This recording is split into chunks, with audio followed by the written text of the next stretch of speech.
اور جو لوگ میرے چینل پر ابھی نیو ہیں وہ جلدی سے چینل کو سبسکرائب کر لیجئے گا، ایسا نہ ہو کہ کوئی کہانی آپ سے مس ہو جائے۔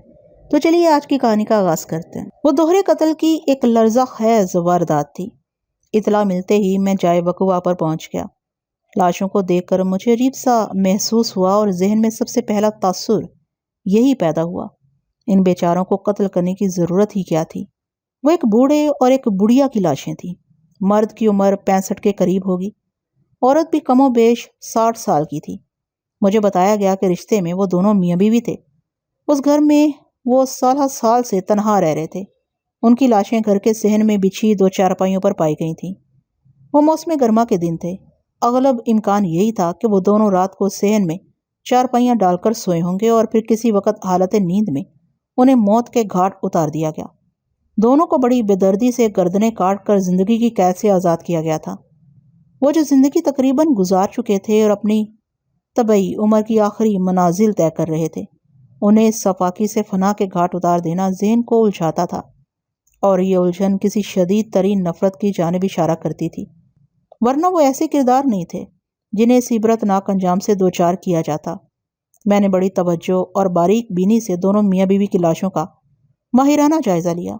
گردن کٹنے سے کسی انسان کو جو تکلیف ہو سکتی ہے اور اس کا جسم اس کے رد عمل میں جو حرکات کرتا ہے، وہ تمام تر آثار دونوں کی چارپائیوں پر بڑے واضح طور پر دیکھے جا سکتے تھے۔ چارپائیوں پر بچھی چادریں اور ان کے لباس خون آلود تھے۔ ان میاں بیوی نے زندگی سے موت کی جانب سفر کرتے ہوئے جو اذیت سہی وہ مجھ سے چھپی نہ رہ سکی۔ اس گاؤں میں آس پاس کہیں بھی ان بدنصیب میاں بیوی کا کوئی قریبی رشتہ دار نہیں تھا، لہٰذا میں نے لاشوں کے ضروری معائنے کے بعد پوسٹ مارٹم کے لیے انہیں سرکاری اسپتال بھجوا دیا۔ اس بوڑھے مقتول کا نام خضر علی اور اس کی بیوی کا نام سلیمہ معلوم ہوا۔ وہ اس چھوٹے سے کچے گھر میں اکیلے ہی رہتے تھے۔ خضر علی کے پاس 4 ایکڑ زرعی اراضی تھی۔ جب تک اس کے جسم میں توانائی اور ہمت موجود تھی، وہ اس 4 ایکڑ زمین پر خود ہی کاشتکاری کیا کرتا تھا۔ وقت گزرنے کے ساتھ ساتھ اس کی جسمانی کارکردگی کا گراف گرنے لگا تو اس نے اپنی مدد کے لیے کھیت مزدوروں سے اجرت پر کام لینا شروع کر دیا۔ تاہم ایک نگراں کی حیثیت سے وہ بنفس نفیس کھیتوں میں موجود رہتا تھا اور وہاں کام کرنے والوں کو مختلف نوعیت کی ہدایات بھی دیتا رہتا تھا۔ 4 ایکڑ زمین کی کاشت سے دونوں میاں بیوی کی تمام ضروریات پوری ہو جایا کرتی تھیں۔ کسی بھی شے کے لیے انہیں کسی بھی طرف نہیں دیکھنا پڑتا تھا، بلکہ وہ اس پوزیشن میں تھے کہ کسی ضرورت مند کی مدد کر سکتے تھے۔ یہ بڑی خوش قسمتی کی بات تھی کہ قدرت نے انہیں دینے والا ہاتھ عطا کیا تھا، لینے والا نہیں۔ اور اب یہ مثالی ضعیف جوڑا اس دار فانی سے کوچ کر گیا تھا۔ موت جن کی دہلیز پر کھڑی تھی لیکن ان کی زندگی کو چھونے سے گریزاں تھی۔ کسی شکی القلب کے دستے ستم نے انہیں بڑی بے رحمی سے قتل کر ڈالا تھا۔ پتہ نہیں اس نامراد قاتل کو ان سے کیا دشمنی تھی۔ میں نے گھوم پھر کر جائے وقوع کا بھی جائزہ لیا۔ وہ کچا گھر 3 کمروں اور ایک کشادہ صحن پر مشتمل تھا۔ عقبی حصے میں واقع 2 کمروں میں سے ایک کمرہ سٹور روم کے طور پر استعمال ہو رہا تھا، جہاں سال بھر کے ہر نوعیت کے اناج کا وافر سٹاک موجود اور محفوظ تھا۔ علاوہ ازیں ایسا سامان بھرا ہوا تھا جو روزمرہ کے استعمال میں نہیں آتا، بلکہ ان اشیاء کی بھی کبھی کبھار ہی ضرورت پڑتی ہے۔ دوسرا کمرہ جو سٹور روم کے پہلو سے جڑا ہوا تھا، اس کی سیٹنگ بتاتی تھی کہ وہ انہوں نے اپنی رہائش یعنی آرام و قیام کے لیے مختص کر رکھا تھا۔ میں نے اس کمرے اور وہاں موجود سامان کا بڑی توجہ سے جائزہ لیا تاکہ یہ پتہ چلایا جا سکے کہ کہیں وہ چوری وغیرہ کی واردات تو نہیں تھی، حالانکہ اس بات کے امکانات نہ ہونے کے برابر تھے۔ اگر یہ محض چوری کی واردات ہوتی تو بھی اس ضعیف جوڑے کو قتل کرنے کا کوئی جواز نہیں بنتا تھا۔ اگر مقتولین نے چوروں کی راہ میں کوئی مزاحمت پیش کی ہوتی اور یہ سوچا جاتا کہ چوروں نے اپنے بچاؤ میں ان کی جان لی ہے، مگر ایسے شواہد اور آثار کہیں نظر نہیں آ رہے تھے کمرے میں، بلکہ اس گھر میں موجود کسی بھی شے کو ہاتھ تک نہیں لگایا گیا تھا۔ ان دونوں کی لاشیں صحن میں بچھی چارپائیوں پر اس حالت میں پڑی ملی تھیں کہ یہ واضح ہو جاتا تھا قاتل صرف اور صرف ان دونوں کو موت کے گھاٹ اتارنے کے لیے وہاں آیا تھا اور سنگ دلی کا عظیم الشان مظاہرہ کر کے خاموشی سے واپس چلا گیا تھا۔ ان دونوں میاں بیوی کا ایسا خطرناک دشمن کون ہو سکتا ہے؟ میں اس پراسرار سوال کو ذہن میں لیے گھر کے تیسرے کمرے کی سمت بڑھ گیا۔ مذکورہ کمرہ گھر کے سامنے والے حصے میں ایک کونے میں واقع تھا۔ دوسرے دونوں کمروں کی بنسبت اس کی چھت خاصی نیچی تھی۔ اس کمرے میں زراعت سے متعلق مختلف آلات بھرے ہوئے تھے یا پھر خشک چارے کا سٹاک تھا، اور یہ چارہ اس بھینس کے لیے تھا جو صحن میں ایک درخت کے نیچے بندھی دکھائی دے رہی تھی۔ میں اس بھینس کے پاس آ کر کھڑا ہو گیا۔ بھورے رنگ کی وہ بھینس بڑی افسردہ بیٹھی تھی اور گاہے بگاہے نگاہ اٹھا کر ان چارپائیوں کی طرف دیکھ لیتی تھی جہاں سے تھوڑی دیر پہلے اس کے مالکان کی لاشیں اٹھا لی گئی تھیں۔ اسے ان دونوں بوڑھوں کی المناک موت کا بڑا دکھ تھا۔ عین ممکن تھا گزشتہ رات اس نے اپنی آنکھوں سے انہیں قتل ہوتے دیکھا ہو۔ اگر واقعی ایسا تھا تو میں اس بھوری بھینس کے درد کو سمجھ سکتا تھا۔ اس نے ایک آدھ مرتبہ بڑے معنی خیز انداز میں میری طرف بھی دیکھا، اور پتہ نہیں کیوں مجھے یوں محسوس ہوا جیسے وہ مجھ سے کچھ کہنا چاہ رہی ہو، مجھے کچھ بتانا چاہ رہی ہو۔ اگر میرا احساس غلط نہیں تھا تو پھر وہ یقیناً مجھے اس ضعیف جوڑے کے قاتل کے بارے میں کچھ بتانا چاہ رہی تھی۔ ان لمحات میں نے بڑی شدت سے سوچا، کاش یہ جانور بولنے کی صلاحیت رکھتا۔ پورے گھر کے تفصیلی معائنے کے بعد بھی آلہ قتل کہیں ملا تھا اور نہ ہی اس کے حوالے سے کوئی سراغ نظر آیا تھا۔ میرے اندازے کے مطابق ان میاں بیوی کو کسی تیز دھار چھری یا خنجر سے قتل کیا گیا تھا۔ ان کی شہ رگیں بڑی بے دردی سے کٹی ہوئی ملی تھیں۔ اس کارروائی کے دوران میں لگ بھگ 2 گھنٹے گزر گئے تھے، اور اب چاروں طرف سورج کی تیز چمکدار اور چبھتی ہوئی دھوپ پھیلی دکھائی دیتی تھی۔ لہٰذا میں ایک سایہ دار درخت کے نیچے آ بیٹھا اور موقع پر موجود لوگوں کے بیانات لینے لگا۔ سب سے پہلے میں نے کبیر شاہ سے پوچھ تاچھ کی۔ کبیر شاہ کی عمر 25 اور 30 کے درمیان ہوگی۔ وہ ایک وجیح و شکیل شخص تھا، دراز قامت، مضبوط بدن اور صحت قابل رشک۔ مجھے پتا چلا کہ وہ فوج میں بھرتی تھا اور آج کل چھٹی پر اپنے گاؤں آیا ہوا تھا۔ کبیر شاہ وہی شخص تھا جس نے اس اندھوناک واقعے کی اطلاع تھانے پہنچائی تھی۔ اس ضعیف جوڑے کی لاشوں کو سب سے پہلے اسی نے دیکھا تھا۔ واقعات کے مطابق کبیر شاہ مارننگ واک کا عادی تھا۔ گاؤں دیہات میں تقریباً سبھی لوگ علیل صبح اٹھنے کے عادی ہوتے ہیں۔ یہ الگ بات کہ صبح اٹھ کر کام کاج میں لگ جانا یا باقاعدہ مارننگ واک پر نکلنا 2 مختلف مصروفیات ہیں۔ بہرحال وہ صبح بھی کبیر شاہ اپنے معمول کے مطابق سیر کے لیے گھر سے نکلا تھا اور اس کا کتا بھی ہمراہ تھا۔ جب وہ دونوں خضر علی کے گھر کے قریب پہنچے تو کبیر شاہ کے کتے نے پورے اسرار انداز میں بھونکنا شروع کر دیا۔ کبیر شاہ اپنے کتے کی ایک ایک ادا، ایک ایک عادت سے بخوبی واقف تھا۔ اس نے اشاروں کی زبان میں اپنے کتے سے بھونکنے کا سبب پوچھا تو وہ جواب میں خضر علی کے دروازے کی جانب بڑھ گیا۔ کبیر شاہ نے اس کی تقلید میں قدم بڑھائے اور پھر اس کی آنکھوں نے وہ لرزہ خیز منظر دیکھا جس میں 2 گردنیں کٹے انسان چارپائیوں پر مردہ پڑے تھے۔ اس ہولناک منظر نے اسے وحشت زدہ کر دیا اور وہ سحر خیزی کو بھول کر لوگوں کو یہ اطلاع فراہم کرنے میں مصروف ہو گیا کہ موضع جلال پور میں دوہرے قتل کی ایک خوفناک واردات ہو گئی ہے۔ تھوڑی ہی دیر میں درجن بھر افراد خضر علی کے گھر میں جمع ہو گئے اور مختلف قسم کی قیاس رائیاں کرنے لگے۔ تاہم ایک نقطے پر وہ سب حیرت زدہ تھے کہ ان بیچارے میاں بیوی کو کسی نے کیوں قتل کر دیا۔ جب کچھ بھی کسی کی سمجھ میں نہ آیا تو کسی بوڑھے نے مشورہ دیا کہ اس واقعے کی اطلاع تھانے میں پہنچائی جائے۔ لاشوں کو کبیر شاہ نے دریافت کیا تھا، لہٰذا یہ ذمہ داری بھی اسی کو سونپی گئی اور وہ سیدھا میرے پاس آیا تھا۔ تھانہ مین روڈ پر واقع تھا۔ یہ مین روڈ ایک نیم پختہ سڑک تھی جس پر اکا دکا بسیں اور ویگنیں چلتی تھیں، البتہ بیل گاڑیاں اور تانگے وغیرہ خوب نظر آتے تھے۔ کبیر شاہ جب اس واردات کی اطلاع لے کر میرے پاس پہنچا تو میں نے اسے نہایت ہی مختصر گفتگو کی۔ اس وقت جائے وقوع پر پہنچنے کی جلدی تھی اور اب میں جائے وقوع پر ہی تھا۔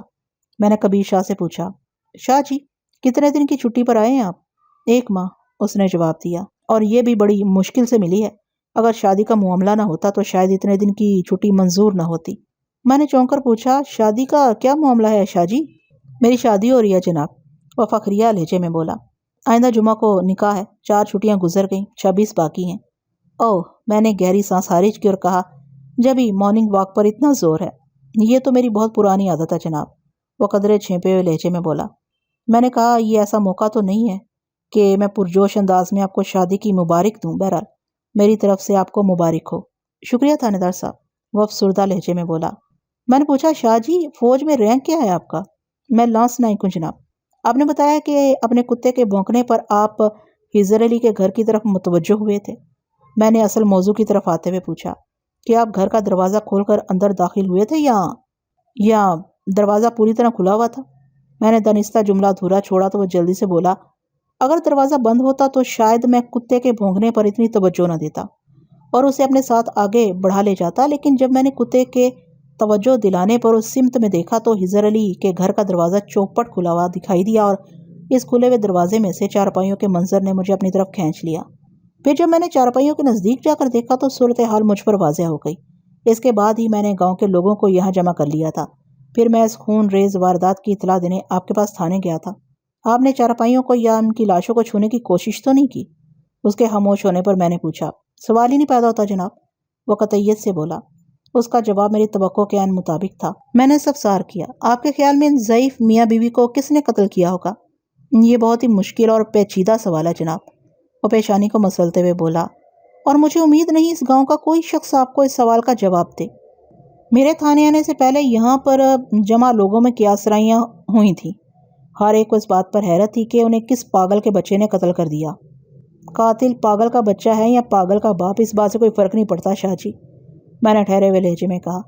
دوہرا قتل تو بہرحال ہوا ہے، اور حالات و شواہد سے یہ ثابت ہو رہا ہے قاتل صرف اور صرف انہیں موت کے گھاٹ اتارنے آیا تھا۔ اس نے رات کی تاریکی میں بڑی خاموشی سے اپنا کام کیا اور واپس چلا گیا۔ اس گھر میں موجود کسی شے کو چھونے یا چرانے کی کوشش نہیں کی گئی، جو اس بات کی نشاندہی ہے کہ قاتل ایک خاص مشن کے تحت ہی وہاں آیا تھا۔ اگر مجھے پتہ چل جائے کہ ان کی کس کس سے دشمنی تھی تو قاتل کا سراغ لگانے میں بہت آسانی ہو جائے گی۔ میں لمحے بھر کو سانس لینے کے لیے متوقف ہوا، پھر کبیر شاہ کی آنکھوں میں دیکھتے ہوئے پوچھا، شاہ جی آپ اس سلسلے میں میری کیا مدد کر سکتے ہیں؟ یہی تو مشکل ہے جناب، وہ بے بسی سے کندھے اچکاتے ہوئے بولا۔ مجھ سمیت اس گاؤں کا کوئی شخص یہ ماننے کو تیار نہیں ہے کہ ان میاں بیوی کا کوئی دشمن بھی ہو سکتا ہے۔ تھانے آنے سے پہلے ہم لوگوں میں اس حوالے سے اچھی خاصی بحث ہو چکی ہے، جس کا کوئی نتیجہ برآمد نہیں ہوا۔ وہ چند لمحات کے لیے متوقف ہوا، ایک گہری سانس خارج کی اور اپنی بات کو مکمل کرتے ہوئے بولا، خضر علی اور اس کی بیوی سلیمہ انتہائی صلحجو اور امن پسند لوگ تھے، اپنے کام سے کام رکھنے والے۔ وہ لوگوں سے بہت زیادہ ملتے جلتے بھی نہیں تھے، اور ان کے گاؤں والوں سے جس حد تک بھی مراسم تھے اسے دوستانہ تعلقات ہی کہا جا سکتا تھا۔ نہ وہ کسی کے دشمن تھے اور نہ ہی کوئی ان کا دشمن تھا۔ شاہ جی اگرچہ آپ نے بڑی سیدھی اور واقعاتی بات کی ہے، میں نے گہری سنجیدگی سے کہا، آپ کے اس تجزیے کو گاؤں والوں کی تائید بھی حاصل ہے، لیکن پھر بھی میں اس تھیری یا اس صورتحال سے اتفاق کرنے کو تیار نہیں۔ اگر ان کی کسی سے کوئی دشمنی نہیں تھی یا کوئی ان کا دشمن نہیں تھا تو پھر انہیں قتل ہونے کی بجائے طبعی موت مرنا چاہیے تھا۔ یہ لرزہ خیز واقعہ ثمر کی دلیل ہے کہ کوئی نہ کوئی شخص ان میاں بیوی سے شدید نفرت کرتا تھا، اور اسی نفرت کے نتیجے میں بڑی بے دردی سے انہیں موت کے گھاٹ اتارا گیا۔ ایسا کارنامہ کوئی دشمن ہی سر انجام دے سکتا ہے۔ تھانے دار صاحب آپ کی بات میں وزن ہے، کبیر شاہ نے پر سوچ انداز میں کہا۔ میں مانتا ہوں آپ غلط نہیں کہہ رہے، کوئی دوست اپنے کسی دوست کو اتنی سنگدلی اور بے رحمی سے موت کے منہ میں نہیں دھکیلتا، لیکن سوال یہ پیدا ہوتا ہے کہ آپ ان کے دشمن کو کہاں تلاش کریں گے؟ اس گاؤں سے ملنا تو ممکن نہیں۔ شکر ہے شاہ جی آپ نے گاؤں کی شرط لگا دی، میں نے معنی خیز لہجے میں کہا۔ اگر آپ یہ کہہ دیتے کہ ان کا کوئی دشمن کہیں بھی تلاش نہیں کیا جا سکتا تو مجھے آپ کی ذہنی صحت پر شک ہونے لگتا، اور اس کے ساتھ ہی آپ کی لانس نائکی پر بھی۔ میں زیر لب مسکرایا، پھر دوستانہ انداز میں کہا، بہرحال شاہ جی اگر ہزر اور اس کی بیوی کا کوئی دشمن مجھے جلال پور میں نہ ملا تو میں اسے گاؤں سے باہر بھی تلاش کرنے کی کوشش کروں گا۔ مجھے پورا یقین ہے بہت جلد میں قاتل تک رسائی حاصل کرنے میں کامیاب ہو جاؤں گا۔ اللہ آپ کی زبان مبارک کرے، وہ دعائیہ انداز میں بولا۔ میری بھی شدت سے یہی خواہش ہے کہ ان بیچاروں کا قاتل جلد از جلد عبرتناک سزا پائے۔ آمین، انشاءاللہ ایسا ہی ہوگا، میں نے تہہ دل سے کہا۔ مزید 2-4 سوالات کے بعد میں نے کبیر شاہ کو فارغ کر دیا۔ مقتولین کے گھر میں اس وقت اور لوگ بھی موجود تھے اور گاہے بگاہے ہماری جانب دیکھ رہے تھے۔ میں نے کبیر شاہ کو فارغ کرنے کے بعد انہیں باری باری اپنے پاس بلایا اور ضروری پوچھ گچھ کی، لیکن کوئی خاطر خواہ نتیجہ برآمد نہ ہو سکا۔ اس بات نے مجھے الجھن میں ڈال دیا۔ کوئی بھی شخص یہ ماننے کو تیار نہیں تھا کہ جلال پور میں ان کا کوئی دشمن ہے، کوئی ان کے کسی سے جھگڑے یا لڑائی کا بھی گواہ نہیں تھا۔ ایک ضعیف جوڑا جو اتنے امن اور آتشی سے گاؤں میں رہ رہا تھا، اسے اچانک قتل کر دیا گیا۔ یہ ایک حیرت انگیز اور تشویشناک واقعہ تھا۔ اس گاؤں میں لگ بھگ 150 گھر ہوں گے، لیکن ان میاں بیوی کی کسی گھر کے کسی فرد سے کوئی ناراضی یا دشمنی نہیں تھی، تو پھر ان کا ایسا حسرتناک انجام کیوں؟ مجھے پتا چلا تھا مقتول ہزر کھیتی باڑی کے معاملات میں 2 افراد سے بھی مدد لیا کرتا تھا، وہ دونوں بھی وہاں موجود تھے۔ ان کھیت مزدوروں میں سے ایک کا نام صفدر اور دوسرے کا نام ہارون تھا۔ صفدر کی عمر 35 سال ہوگی، جبکہ ہارون 30 سال کے قریب دکھائی دیتا تھا۔ میں نے ان دونوں سے بھی پوچھ تاچھ کی کیونکہ وہ دونوں مقتولین کے زیادہ قریب نظر آتے تھے۔ صفدر کو کوئی ضروری کام تھا، لہٰذا میں نے چند سوالات کے بعد جانے کی اجازت دے دی اور ہارون سے سوالات کا سلسلہ جاری رکھا۔ ہارون مضبوط جسم کا مالک ایک جفا کا شخص تھا۔ ان دونوں میاں بیوی کے بہیمانہ قتل نے اسے خاصا افسردہ کر دیا تھا۔ میں نے ٹھہرے ہوئے لہجے میں اس سے پوچھا، ہارون تمہیں جلال پور میں رہتے ہوئے کتنا عرصہ ہوا ہے؟ جناب یہیں کی پیداوار ہوں، اس نے جواب دیا۔ اسی گاؤں میں آنکھ کھولی تھی اور اب تک کی ساری زندگی یہیں پر گزری ہے۔ اس کا مطلب ہے تمہارے ماں باپ بھی ادھر ہی کے رہنے والے ہیں؟ رہنے والے تھے، اس نے تصحیح کرنے والے انداز میں کہا۔ اللہ بخشے اب تو وہ دونوں مرحوم ہو چکے ہیں۔ میں نے متاسفانہ انداز میں پوچھا، کیا تمہیں معلوم ہے حضر علی اور اس کی بیوی بھی جلال پور ہی کے رہنے والے تھے یا کہیں اور سے آ کر یہاں بس گئے تھے؟ ہارون نے جواب دیا، جناب میں نے جب سے ہوش سنبھالا ہے انہیں جلال پور ہی میں دیکھا ہے۔ اگر میرے پیدا ہونے سے پہلے وہ کہیں اور سے آئے ہوں تو مجھے اس کی خبر نہیں۔ ہمارے گاؤں کے سب سے زیادہ ضعیف شخص کا نام کرم دین ہے، وہ 90 کا ہندسہ عبور کر چکا ہے۔ اس گاؤں کی تاریخ اس سے زیادہ کوئی نہیں جانتا۔ اب بابا کرمو سے حضر اور اس کی گھر والی کے بارے میں معلوم کر سکتے ہیں۔ بات ختم کرنے کے بعد اس نے مجھے کرمو بابا کے گھر کی لوکیشن بھی سمجھا دی۔ اس ضعیف العمر شخص کے گھر کی سب سے بڑی نشانی یہ تھی کہ گھر کے سامنے ایک کنواں موجود تھا اور کنویں کے نزدیک ہی ٹالی کا ایک بڑا درخت بھی تھا، جس کی وجہ سے وہ ٹالی والا کھوہ مشہور تھا۔ یہ ایک جاری کنواں تھا اور لوگ بوقت ضرورت اس کنویں سے پانی نکالا کرتے تھے۔ میں نے ہارون سے کہا، چلو اچھا ہے تم نے مجھے کرمو بابا کے بارے میں بتا دیا۔ اگر میں ضرورت محسوس کروں گا تو اس سے بھی مل لوں گا۔ بہرحال تم بتاؤ کہ حضر علی کے پاس کام کرتے ہوئے تمہیں کتنا عرصہ ہوا ہے؟ اس نے جواب دیا، لگ بھگ 5 سال ہو گئے ہیں۔ کیا صفدر نے بھی تمہارے ساتھ ہی کام شروع کیا تھا؟ نہیں جناب، وہ مجھ سے زیادہ پرانا ہے، وہ نفی میں گردن ہلاتے ہوئے بولا۔ پہلے حضر چاچا اکیلا ہی کاشتکاری کرتا تھا، جب تک اس میں ہمت تھی۔ اس نے کسی کی مدد کی ضرورت محسوس نہیں کی۔ پھر 7 سال پہلے اس نے صفدر کو اپنی مدد کے لیے رکھ لیا۔ پھر مزید 2 سال گزرنے کے بعد میں بھی ان کے ساتھ شامل ہو گیا۔ آج کل حضر چاچا کا کام صرف نگرانی اور ہدایت جاری کرنا رہ گیا تھا۔ کھیتی باڑی اور کاشتکاری کے سارے معاملات ہم دونوں ہی دیکھا کرتے تھے۔ ٹھیک ہے، میں نے اس بات میں سر ہلایا اور پوچھا، یہ سوال میں نے ہر شخص سے کیا ہے اور سب نے ایک سا جواب دیا ہے۔ پتہ نہیں تم کیا بتاتے ہو؟ میں لمحے بھر کو سانس لینے کے لیے رکا تو اس نے جلدی سے پوچھا، کون سا سوال جناب؟ یہ سوال کہ حضر علی اور سلیمہ کا دشمن کون ہو سکتا ہے؟ جناب کم از کم جلال پور کی حد تک تو میں پورے یقین سے کہہ سکتا ہوں، وہ گہری سنجیدگی سے بولا۔ اب یہاں پر ان دونوں سے کسی کی کوئی بھی ہلکی سی بھی رنجش یا دشمنی نہیں تھی۔ اس کا مطلب تو یہ ہوا کہ ان کے قاتل کا تعلق کسی اور علاقے سے ہے۔ یہ سوال میں نے اتنی بے سختگی سے پوچھا کہ وہ بوکھلا گیا اور جلدی سے بولا، جناب میں اس بارے میں کیا کہہ سکتا ہوں؟ دیکھو ہارون، میں نے اس کے چہرے پر نگاہ جماتے ہوئے کہا، جس کسی نے بھی اس ضعیف جوڑے کو موت کے منہ میں پھینکا ہے وہ ان کا دوست، ہمدرد یا خیر خواہ نہیں ہو سکتا۔ اس کا مطلب ہے وہ ان کا جانی دشمن تھا، لہٰذا اس نے بڑی بے دردی سے ان کی جان لے لی۔ اب تک کی پوچھ گچھ سے مجھے پتا چلا ہے کہ یہاں جلال پور میں ان کا کوئی دشمن نہیں تھا، اور یہ بات بھی میرے علم میں آئی کہ ان کا کوئی عزیز رشتہ دار بھی نہیں ہے۔ اب یہ تو ممکن نہیں کہ یہ دونوں اناج کی طرح زمین سے اگے ہوں، ان کا کوئی نہ کوئی رشتہ دار تو ہوگا، اگر یہاں نہیں تو کہیں اور کسی دوسرے علاقے میں۔ تم اس بارے میں کیا جانتے ہو؟ وہ مایوسی سے نفی میں گردن ہلاتے ہوئے بولا، جناب سچی بات تو یہ ہے کہ میں واقعی اس بارے میں کچھ نہیں جانتا، اور میرا خیال ہے کہ اگر آپ کرمو بابا سے مل لیں تو آپ کو اپنے سوال کا جواب ضرور مل جائے گا۔ کرمو بابا سے ملنے کی میں شدت سے ضرورت محسوس کر رہا ہوں، میں نے اس بات میں سر ہلاتے ہوئے کہا۔ یہاں سے فارغ ہونے کے بعد میں سیدھا ٹالی والے کھوہ کی طرف ہی جاؤں گا۔ کیا تم مقتولین کی اولاد وغیرہ کے بارے میں کچھ علم رکھتے ہو؟ وہ بے اولاد تھے، ہارون مضبوط لہجے میں جواب دیا۔ میں نے کبھی حضر چاچا کو اپنی اولاد یا کسی اور رشتہ دار کے بارے میں بات کرتے نہیں سنا، اور نہ ہی اس گھر میں کسی مہمان وغیرہ کو آتے دیکھا ہے۔ میرے خیال میں ان دونوں کا دنیا میں کوئی بھی نہیں تھا۔ میں نے معنی خیز انداز میں سر کو اس بات ہی جنبش دی، پھر پوچھا، حضر کی 4 ایکڑ زمین کی لوکیشن کیا ہے؟ لوکیشن کا لفظ اس کی سمجھ میں نہ آیا تو میں نے آسان الفاظ میں اپنے سوال کی وضاحت کر دی۔ یہ سوال میں نے ایک خاص مقصد کے تحت ہارون سے پوچھا تھا۔ دراصل زن، زر اور زمین ایسے نازک موضوعات ہیں کہ ان معاملات میں چھوٹی سے چھوٹی بات کو بھی نظر انداز نہیں کیا جا سکتا۔ بعض اوقات کوئی انتہائی غیر اہم اور معمولی سی بات بھی کسی بہت بڑی الجھن کو سلجھن میں بدلنے کا باعث بن جاتی ہے۔ حضر علی اور اس کی بیوی سلیمہ کی زندگی کے جو گوشے اب تک مجھ پر واضح ہو چکے تھے، ان کی روشنی میں دوہرے قتل کی یہ واردات زن اور زر سے مبرا نظر آتی تھی، لہٰذا میرا فوکس خود بخود زمین پر ٹھہر گیا تھا۔ اس واردات کے پیچھے زمین کا حصول بھی کار فرما ہو سکتا تھا۔ ہارون نے میرے سوال کے جواب میں بتایا، حضر چاچا کی 4 ایکڑ زمین نہر کے کنارے سے لگی ہوئی ہے، لہٰذا اس کی زرخیزی کا بڑی آسانی سے اندازہ لگایا جا سکتا ہے۔ اس مختصر سے خطۂ اراضی کے ایک پہلو میں صدیق مہر کی زمین واقع ہے۔ صدیق مہر ایک چھوٹا زمیندار ہے اور اس کی زمین لگ بھگ 25 ایکڑ پر مشتمل ہے۔ وہ لمحے بھر کو سانس لینے کے لیے متوقف ہوا، پھر اضافہ کرتے ہوئے بتایا، دوسری جانب چودھری سردار علی کی زمین شروع ہو جاتی ہے۔ چودھری صاحب کی یہ اراضی بہت دور دور تک پھیلی ہوئی ہے، بلکہ اس کا پھیلاؤ تو آس پاس کے دوسرے گاؤں کی زمینوں تک ہے۔ چودھری صاحب اس گاؤں کے مالک و مختار ہیں۔ میں چودھری سردار علی کو بڑی اچھی طرح جانتا تھا۔ وہ ایک ملنسار، ہمدرد اور مقبول چودھری تھا۔ میں اسے کئی مرتبہ مل بھی چکا تھا۔ ہمارے درمیان اچھی سلام دعا تھی۔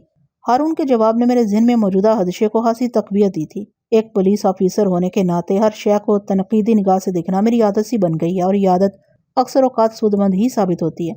دراصل تفتیش کی گاڑی شک کے پیٹرول سے چلتی ہے، لہٰذا میں نے فوری طور پر اپنے ذہن میں چودھری سردار علی اور صدیق مہر کے ناموں پر دائرہ لگا دیا۔ کسی مناسب اور ضروری موقع پر انہیں چیک کیا جا سکتا تھا، کم ہی صحیح، مگر اس امر کے امکانات بہرحال موجود تھے کہ ان دونوں میں سے کوئی ہزر کی زمین پر نگاہ لگائے بیٹھا ہو۔ اسی تناظر میں نے ہارون سے پوچھ لیا، ذرا سوچ کر بتاؤ، کیا کبھی کسی نے ہزر چاچا کی زمین خریدنے کی بات بھی کی تھی؟ میرا اشارہ چودھری صاحب اور صدیق مہر کی طرف ہے۔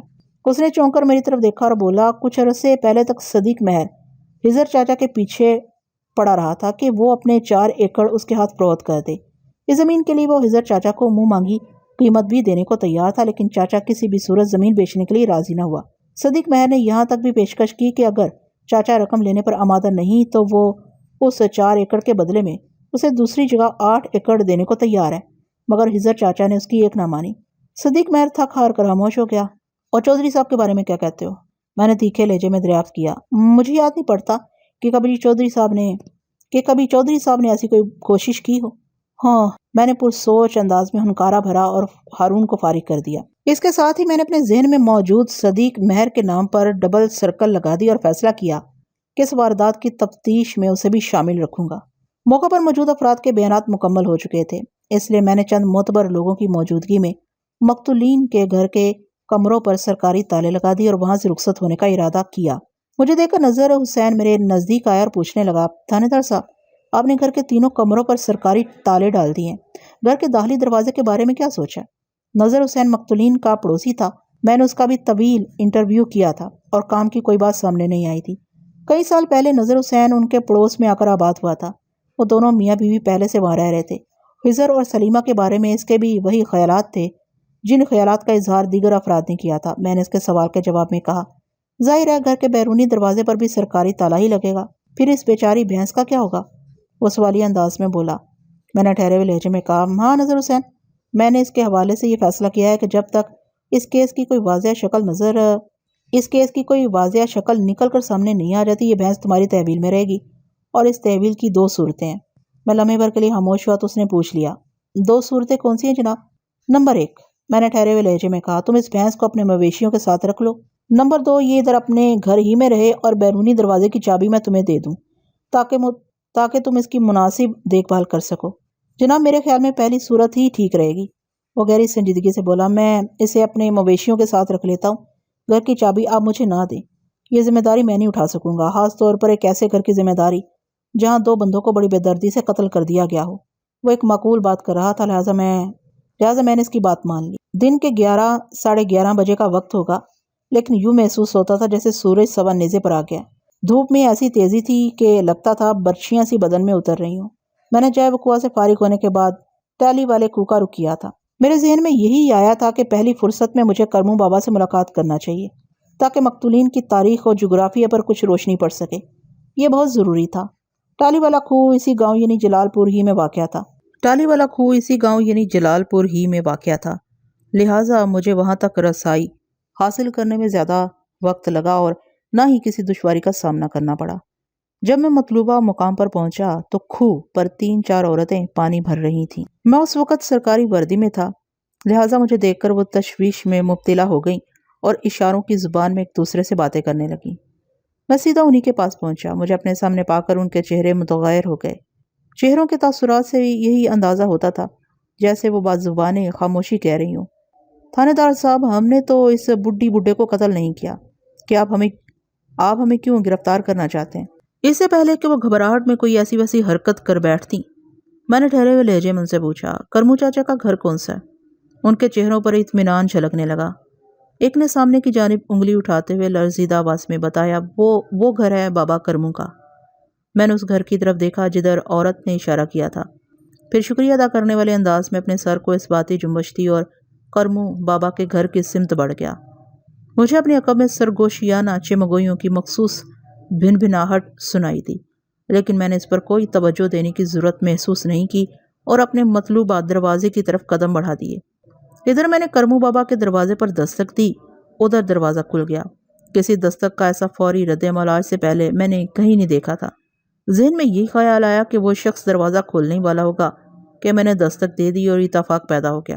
بہرحال میں نے دروازے میں کھڑے شخص کا بغور جائزہ لیا۔ اس کی عمر 60 سے متجاوز دکھائی دیتی تھی۔ صحت ویسی ہی تھی جیسی اس عمر میں عموماً ہوتی ہے۔ مجھے بتایا گیا تھا کہ کرمو بابا 90 کا ہندسہ عبور کر چکا ہے۔ اگر میرے سامنے موجود شخص کرمو ہی تھا تو پھر بلا جھجک یہ کہا جا سکتا تھا کرمو بابا نے خود کو بہت سینت کر رکھا ہوا تھا۔ مجھ پر نظر پڑتے ہی اس شخص کی بوڑھی آنکھوں میں لمحے بھر کے لیے الجھن کے تاثرات پیدا ہوئے۔ پھر سنبھل کر ٹھہرے ہوئے لہجے میں اس نے کہا، ست بسم اللہ تھانے دار صاحب، آئیں آئیں تشریف لائیں۔ وہ ایک طرف ہٹ گیا اور مجھے گھر میں داخل ہونے کا راستہ دیا، پھر بولا، اب میری اور اس گھر کی خوش قسمتی ہے کہ آپ یہاں آئے۔ میں دروازے سے گزر کر گھر کے اندر داخل ہوا، پھر وہ شخص مجھے بیٹھک میں لے آیا اور ایک آرام دہ جگہ پر بٹھانے کے بعد بولا، آپ تشریف رکھیں، میں آپ کے لیے ایک لسی پانی کا بندوبست کرتا ہوں۔ آج تو قیامت کی گرمی ہے، کسی تکلف کی ضرورت نہیں کرمو بابا۔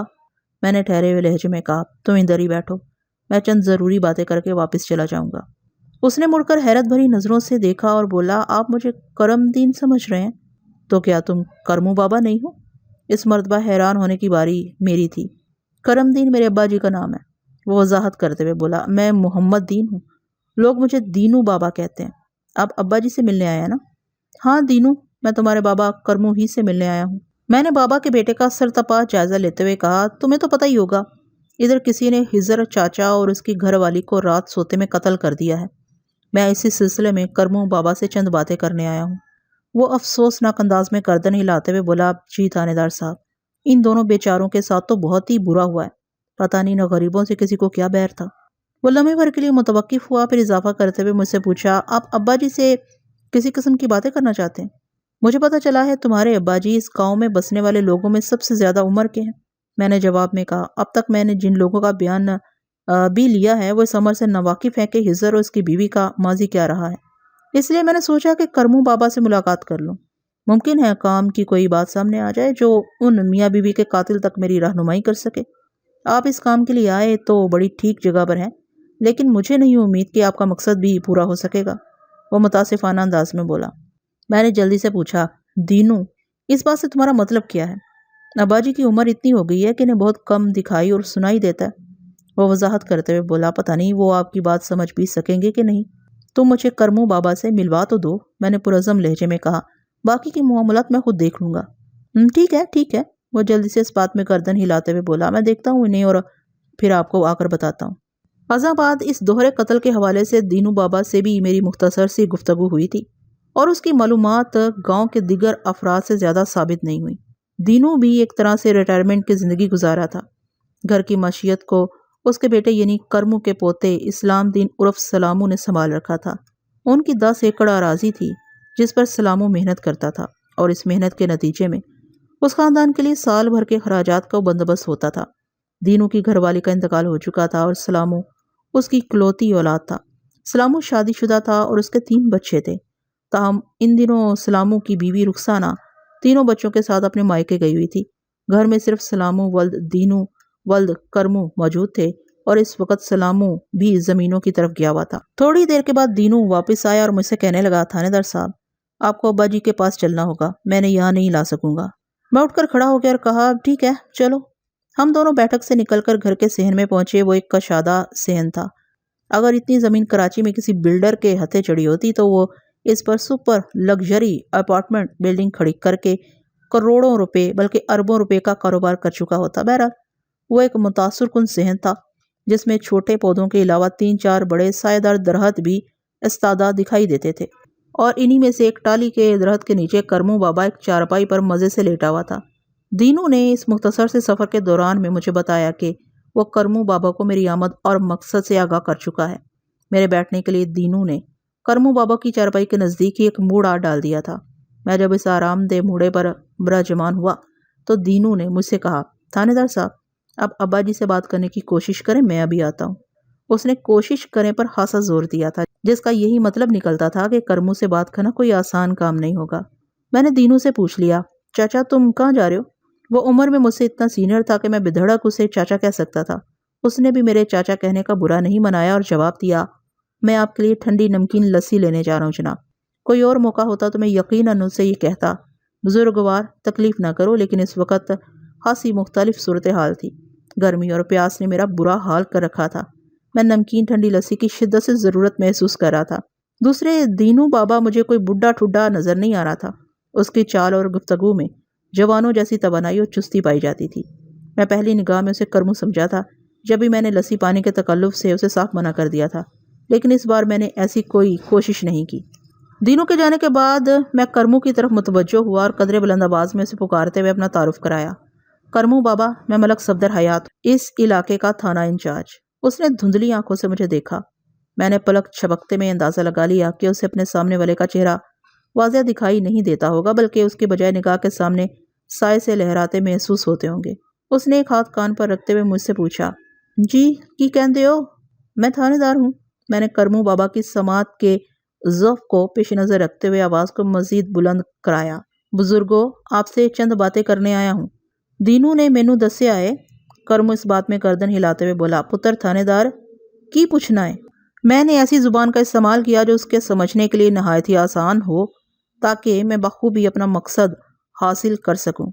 اس کے ساتھ ہی میں نے موڑے کو اس کے قریب کھینچ لیا اور اپنی آواز کو بھی قدرے بلند کر لیا، بزرگو میں آپ سے خضر اور اس کی بیوی کے بارے میں پوچھنا چاہتا ہوں۔ میں نے کرمو بابا کے چہرے کی طرف دیکھتے ہوئے کہا۔ اس کی آنکھوں میں ایک دم اداسی سمٹ آئی۔ اس سے یہ بھی پتا چلا کہ میری بات اس نے سن لی تھی اور اسے ان دونوں کے بہیمانہ قتل پر شدید رنج بھی تھا۔ چند لمحات کی خاموشی کے بعد اس نے بجھے ہوئے لہجے میں کہا، بہت برا ہویا انہاں دے نال، بہت برا۔ اسی وقت دینو میرے لیے لسی سے بھرا ہوا ایک برتن اور گلاس لے کر آ گیا۔ برتن میں 2 لیٹر کے قریب ٹھنڈی نمکین لسی موجود تھی۔ اس نے لسی والے برتن اور گلاس کو میرے قریب ہی لکڑی کے ایک سٹول پر رکھ دیا اور گلاس میں لسی انڈیل کر اپنے باپ کے نزدیک ہی چارپائی پر بیٹھ گیا۔ پیئیں تھانے دار صاحب، اس نے مجھ سے مخاطب ہوتے ہوئے کہا۔ ویسے تو کھانے کا وقت بھی ہونے والا ہے، لیکن اتفاق سے سلاموں کی گھر والی اپنے مائکے گئی ہوئی ہے، لسی ہی اس وقت موجود ہے۔ یہ بھی بہت ہے دینو، میں نے گلاس اٹھاتے ہوئے کہا۔ میں جس مقصد کے لیے کرمو بابا کے پاس آیا ہوں، اگر وہ پورا ہو جائے تو میں سمجھوں گا میں نے تمہارے گھر میں سب کچھ کھا پی لیا۔ کیا ابا جی سے آپ کوئی بات کرنے میں کامیاب ہوئے ہیں؟ اس نے پوچھا۔ میں نے اس بات میں سر ہلایا۔ ہاں ایک آدھ بات ہوئی تو ہے۔ اسے میری بات کا یقین نہیں آیا، سرسری سے لہجے میں بولا، اچھا۔ آئندہ 1 گھنٹے کے دوران میں ٹھنڈی نمکین لسی سے لطف اندوز ہوتے ہوئے میں نے دینوں کے توسط سے کرمو بابا سے جو گفتگو کی اسے منوعن بیان کرنا آپ کے لیے بوریت کا باعث بن سکتا ہے، کیونکہ اس بات چیت میں بار بار کرمو کے مخصوص استفساریہ جملے کی کہندے او سنیا نہیں، کی کہندے ہو سنیا نہیں، ذرا اچھی بولو جی، ہاں ہوں آ جاتے تھے، لہٰذا اپنی بات اس کی سماعت اور فہم تک پہنچانے میں مجھے خاصی دقت محسوس ہوئی تھی۔ بہرحال میں آپ کی خدمت میں اس ملاقات کا خلاصہ پیش کرتا ہوں۔ کرمو بابا بھی دوسرے لوگوں کی طرح خضر اور اس کی بیوی کے قتل پر شدید حیرت زدہ تھا۔ اس کے مطابق موضع جلال پور میں ان کا ایسا کوئی دشمن نہیں تھا جو ان کی جان لیتا۔ میں جب اپنے سوالات کو گاؤں سے باہر لے گیا اور خضر کے ماضی کے بارے میں جاننا چاہا تو کرمو بابا کو جو کچھ معلوم تھا یا اس کی یادداشت نے جہاں تک اس کا ساتھ دیا وہ اس نے مجھے بتایا۔ کرمو کے مطابق یہ جوڑا لگ بھگ 40 سال پہلے جلال پور میں آ کر بسا تھا اور پھر یہیں کا ہو کر رہ گیا۔ کرمو بابا کو جہاں تک یاد پڑتا تھا خضر نے اسے بتایا تھا کہ وہ لوگ لائل پور کے ایک نزدیکی گاؤں سے آئے تھے۔ گاؤں کے نام پر وہ گڑبڑ کر رہا تھا۔ ویسے سچی بات تو یہ ہے کہ کرمو بابا اپنی عمر کی جس منزل پر کھڑا تھا وہاں اسے ایسی ہر گڑبڑ کی کھلی اجازت تھی۔ اس کے خیال میں مقتولین کا گاؤں یا تو قادر نگر تھا یا پھر حسن آباد۔ وہاں ان کی اپنے خاندان والوں سے نہیں بنتی تھی، اس لیے وہ یہاں آ گئے تھے، اور پھر جلال پور اور یہاں کے لوگ انہیں ایسے پسند آئے کہ انہوں نے زندگی بھر کہیں اور جانے کے بارے میں سوچا تک نہیں۔ میں نے مقتولین کی اولاد وغیرہ اور دیگر رشتہ داروں کے حوالے سے بھی مختلف سوالات کیے، لیکن اس سلسلے میں مجھے مایوسی ہی کا منہ دیکھنا پڑا۔ کرمو بابا کے بیان کے مطابق وہ دونوں اپنی زندگی کی آخری سانسوں تک بے اولاد ہی رہے۔ وہ ایک دوسرے میں اس قدر مگن رہتے کہ انہیں دیکھ کر یہی محسوس ہوتا تھا شاید انہیں کسی اور کی ضرورت بھی نہیں۔ وہ چونکہ اپنے خاندان والوں سے قطع تعلق کر کے یہاں آئے تھے، لہٰذا نہ تو ادھر سے کوئی ان کی خیر خبر لینے آیا اور نہ ہی انہوں نے پلٹ کر پیچھے دیکھنے کی ضرورت میں نے دینو بابا اور اس کے ضعیف باپ کرمو بابا کا بے حد شکریہ ادا کیا اور جانے کے لیے اٹھ کر کھڑا ہو گیا۔ دینو نے وقت رخصت مجھ سے کہا، تھانے دار صاحب، جس حد تک ممکن تھا ہم نے آپ کی مدد کر دی۔ اگر خضر یا اس کی بیوی سلیمہ کے بارے میں مجھے کوئی خاص بات پتہ چلی تو میں آپ تک اطلاع ضرور پہنچاؤں گا۔ میں نے کہا، دینو چاچا، اگر تم ایسا کرو گے تو یہ تمہاری نیکی ہوگی۔ بہرحال یہ بتاؤ کہ تم صدیق مہر کے بارے میں کیا جانتے ہو؟ صدیق مہر، اس نے پرسوچ انداز میں دہرایا، جناب، صدیق مہر اسی گاؤں کا ایک زمیندار ہے۔ ادھر چودھری صاحب کی حویلی کے نزدیک اس کا پکا مکان ہے۔ گاؤں دیہات میں زیادہ تر مکانات کچے ہی ہوتے ہیں، کم سے کم اس وقت جس زمانے کا یہ ذکر ہے۔ پختہ مکانوں کی تعداد بہت کم ہوتی تھی اور یہ انگلیوں پر بآسانی گنے جا سکتے تھے۔ ایسے مکانات انہی لوگوں کے ہوتے جو کسی نہ کسی حوالے سے دوسروں کی بنسبت نمایاں حیثیت کے مالک ہوں۔ دینوں کی بات سے مجھے یہ اندازہ لگانے میں کوئی دشواری پیش نہیں آئی کہ صدیق مہر یہاں کا ایک کھاتا پیتا اور صاحب حیثیت شخص تھا۔ میں نے دینوں سے مزید پوچھا، اگر میں صدیق مہر سے ملنا چاہوں تو تمہارے خیال میں مجھے کدھر کا رخ کرنا چاہیے، اس کے گھر کا یا زمین کا جہاں اس کے کھیت واقع ہیں؟ اس نے جواب دیا، میرے خیال میں تو آپ کو سیدھا اس کے گھر جانا چاہیے۔ مہر صاحب نے کھیتوں میں کام کرنے کے لیے بندے رکھے ہوئے ہیں، وہ اتنی گرمی میں وہاں کیا کریں گے؟ میں نے دینوں کا ایک مرتبہ پھر شکریہ ادا کیا اور صدیق مہر کے گھر کا راستہ پوچھ کر باہر نکل آیا۔ میں نے یہ فیصلہ کیا تھا کہ تھانے واپسی سے پہلے میں صدیق مہر سے بھی ایک بھرپور ملاقات کروں گا۔ مہر کی زمین مقتول خضر کی زمین سے لگی ہوئی تھی اور مجھے پتہ چلا تھا صدیق مہر نے کچھ عرصہ پہلے مقتول کی 4 ایکڑ زمین خریدنے کے لیے بہت زور مارا تھا اور ناکامی کے بعد مایوس ہو کر بیٹھ گیا تھا۔ خضر اور سلیمہ کے قتل کے بعد اس نقطے کو ذہن میں رکھ کر صدیق مہر کو ٹٹولنا بہت ضروری تھا۔ کرمو بابا سے ہونے والی ملاقات بے سود ثابت نہیں ہوئی تھی۔ میں صدیق مہر کے گھر کی سمت قدم اٹھاتے ہوئے اس کے بارے میں سوچ رہا تھا۔ کم سے کم یہ تو پتہ چل ہی گیا تھا کہ ماضی بعید میں مقتولین کا تعلق لائل پور کے کسی نزدیکی گاؤں سے رہا تھا۔ اب اس گاؤں کا نام قادر نگر تھا یا حسن آباد، یہ معلوم کرنا کچھ زیادہ مشکل نہیں تھا۔ میں لائل پور جا کر اس سلسلے میں چھان بین کر سکتا تھا۔ اگر لائل پور کے آس پاس اتفاق سے یہ دونوں گاؤں بھی موجود ہوتے تو میرے لیے یہ جاننا دشوار نہ ہوتا کہ خضر اور سلیمہ ان میں سے کس گاؤں سے تعلق رکھتے تھے۔ یہ تو طے تھا کہ قادر نگر یا حسن آباد جو بھی ان کا آبائی گاؤں تھا، وہاں اب بھی ان کے عزیز رشتہ دار موجود ہوں گے۔ ان سے مل کر یہ پتہ چلایا جا سکتا تھا کہ آخر مقتولین اور ان کے خاندان والوں میں ایسا کیا بگاڑ پیدا ہو گیا تھا کہ انہوں نے پلٹ کر کبھی پیچھے نہیں دیکھا اور ان کے رشتہ داروں نے بھی کبھی ان کی خیر خبر لینے کی کوشش نہیں کی۔ مجھے 101% یقین تھا کہ خضر اور سلیمہ کے قتل کی گتھی سلجھانے میں ان کا آبائی گاؤں نہایت ہی اہم کردار ادا کرے گا۔ یہ سب کچھ تو اپنی جگہ تھا، لیکن مجھے امید تھی صدیق مہر سے ملاقات بھی کوئی نہ کوئی رنگ ضرور لائے گی۔ یہی سب سوچتے ہوئے میں اپنے مطلوبہ شخص کے گھر کے سامنے پہنچ گیا۔ دینوں نے بالکل ٹھیک کہا تھا، صدیق مہر کا پختہ مکان چودھری سردار علی کی حویلی کے بہت قریب تھا۔ چودھری صاحب سے میری اچھی یاد اللہ تھی اور میں ایک آدھ مرتبہ اس کی حویلی بھی جا چکا تھا، لیکن صدیق مہر سے میں آج پہلی مرتبہ ملاقات کرنے والا تھا۔ اس سے قبل میں نے صرف اس کا نام ہی نام سن رکھا تھا۔ صدیق مہر کے گھر کے باہر ایک بندے سے میرا سامنا ہوا۔ اس نے بڑے ادب آداب سے مجھے سلام کیا اور فدویانہ لہجے میں پوچھا، تھانے دار صاحب، لگتا ہے آپ مہر صاحب سے ملنے آئے ہیں؟ تمہیں بالکل ٹھیک لگتا ہے، میں نے اس بات میں جواب دیا۔ پھر قدرے سخت لہجے میں اسے پوچھا، تم کون ہو اور تمہارا صدیق مہر سے کیا تعلق ہے؟ اس بات کا تو مجھے اندازہ ہو گیا تھا کہ وہ بندہ مجھے اچھی طرح جانتا تھا۔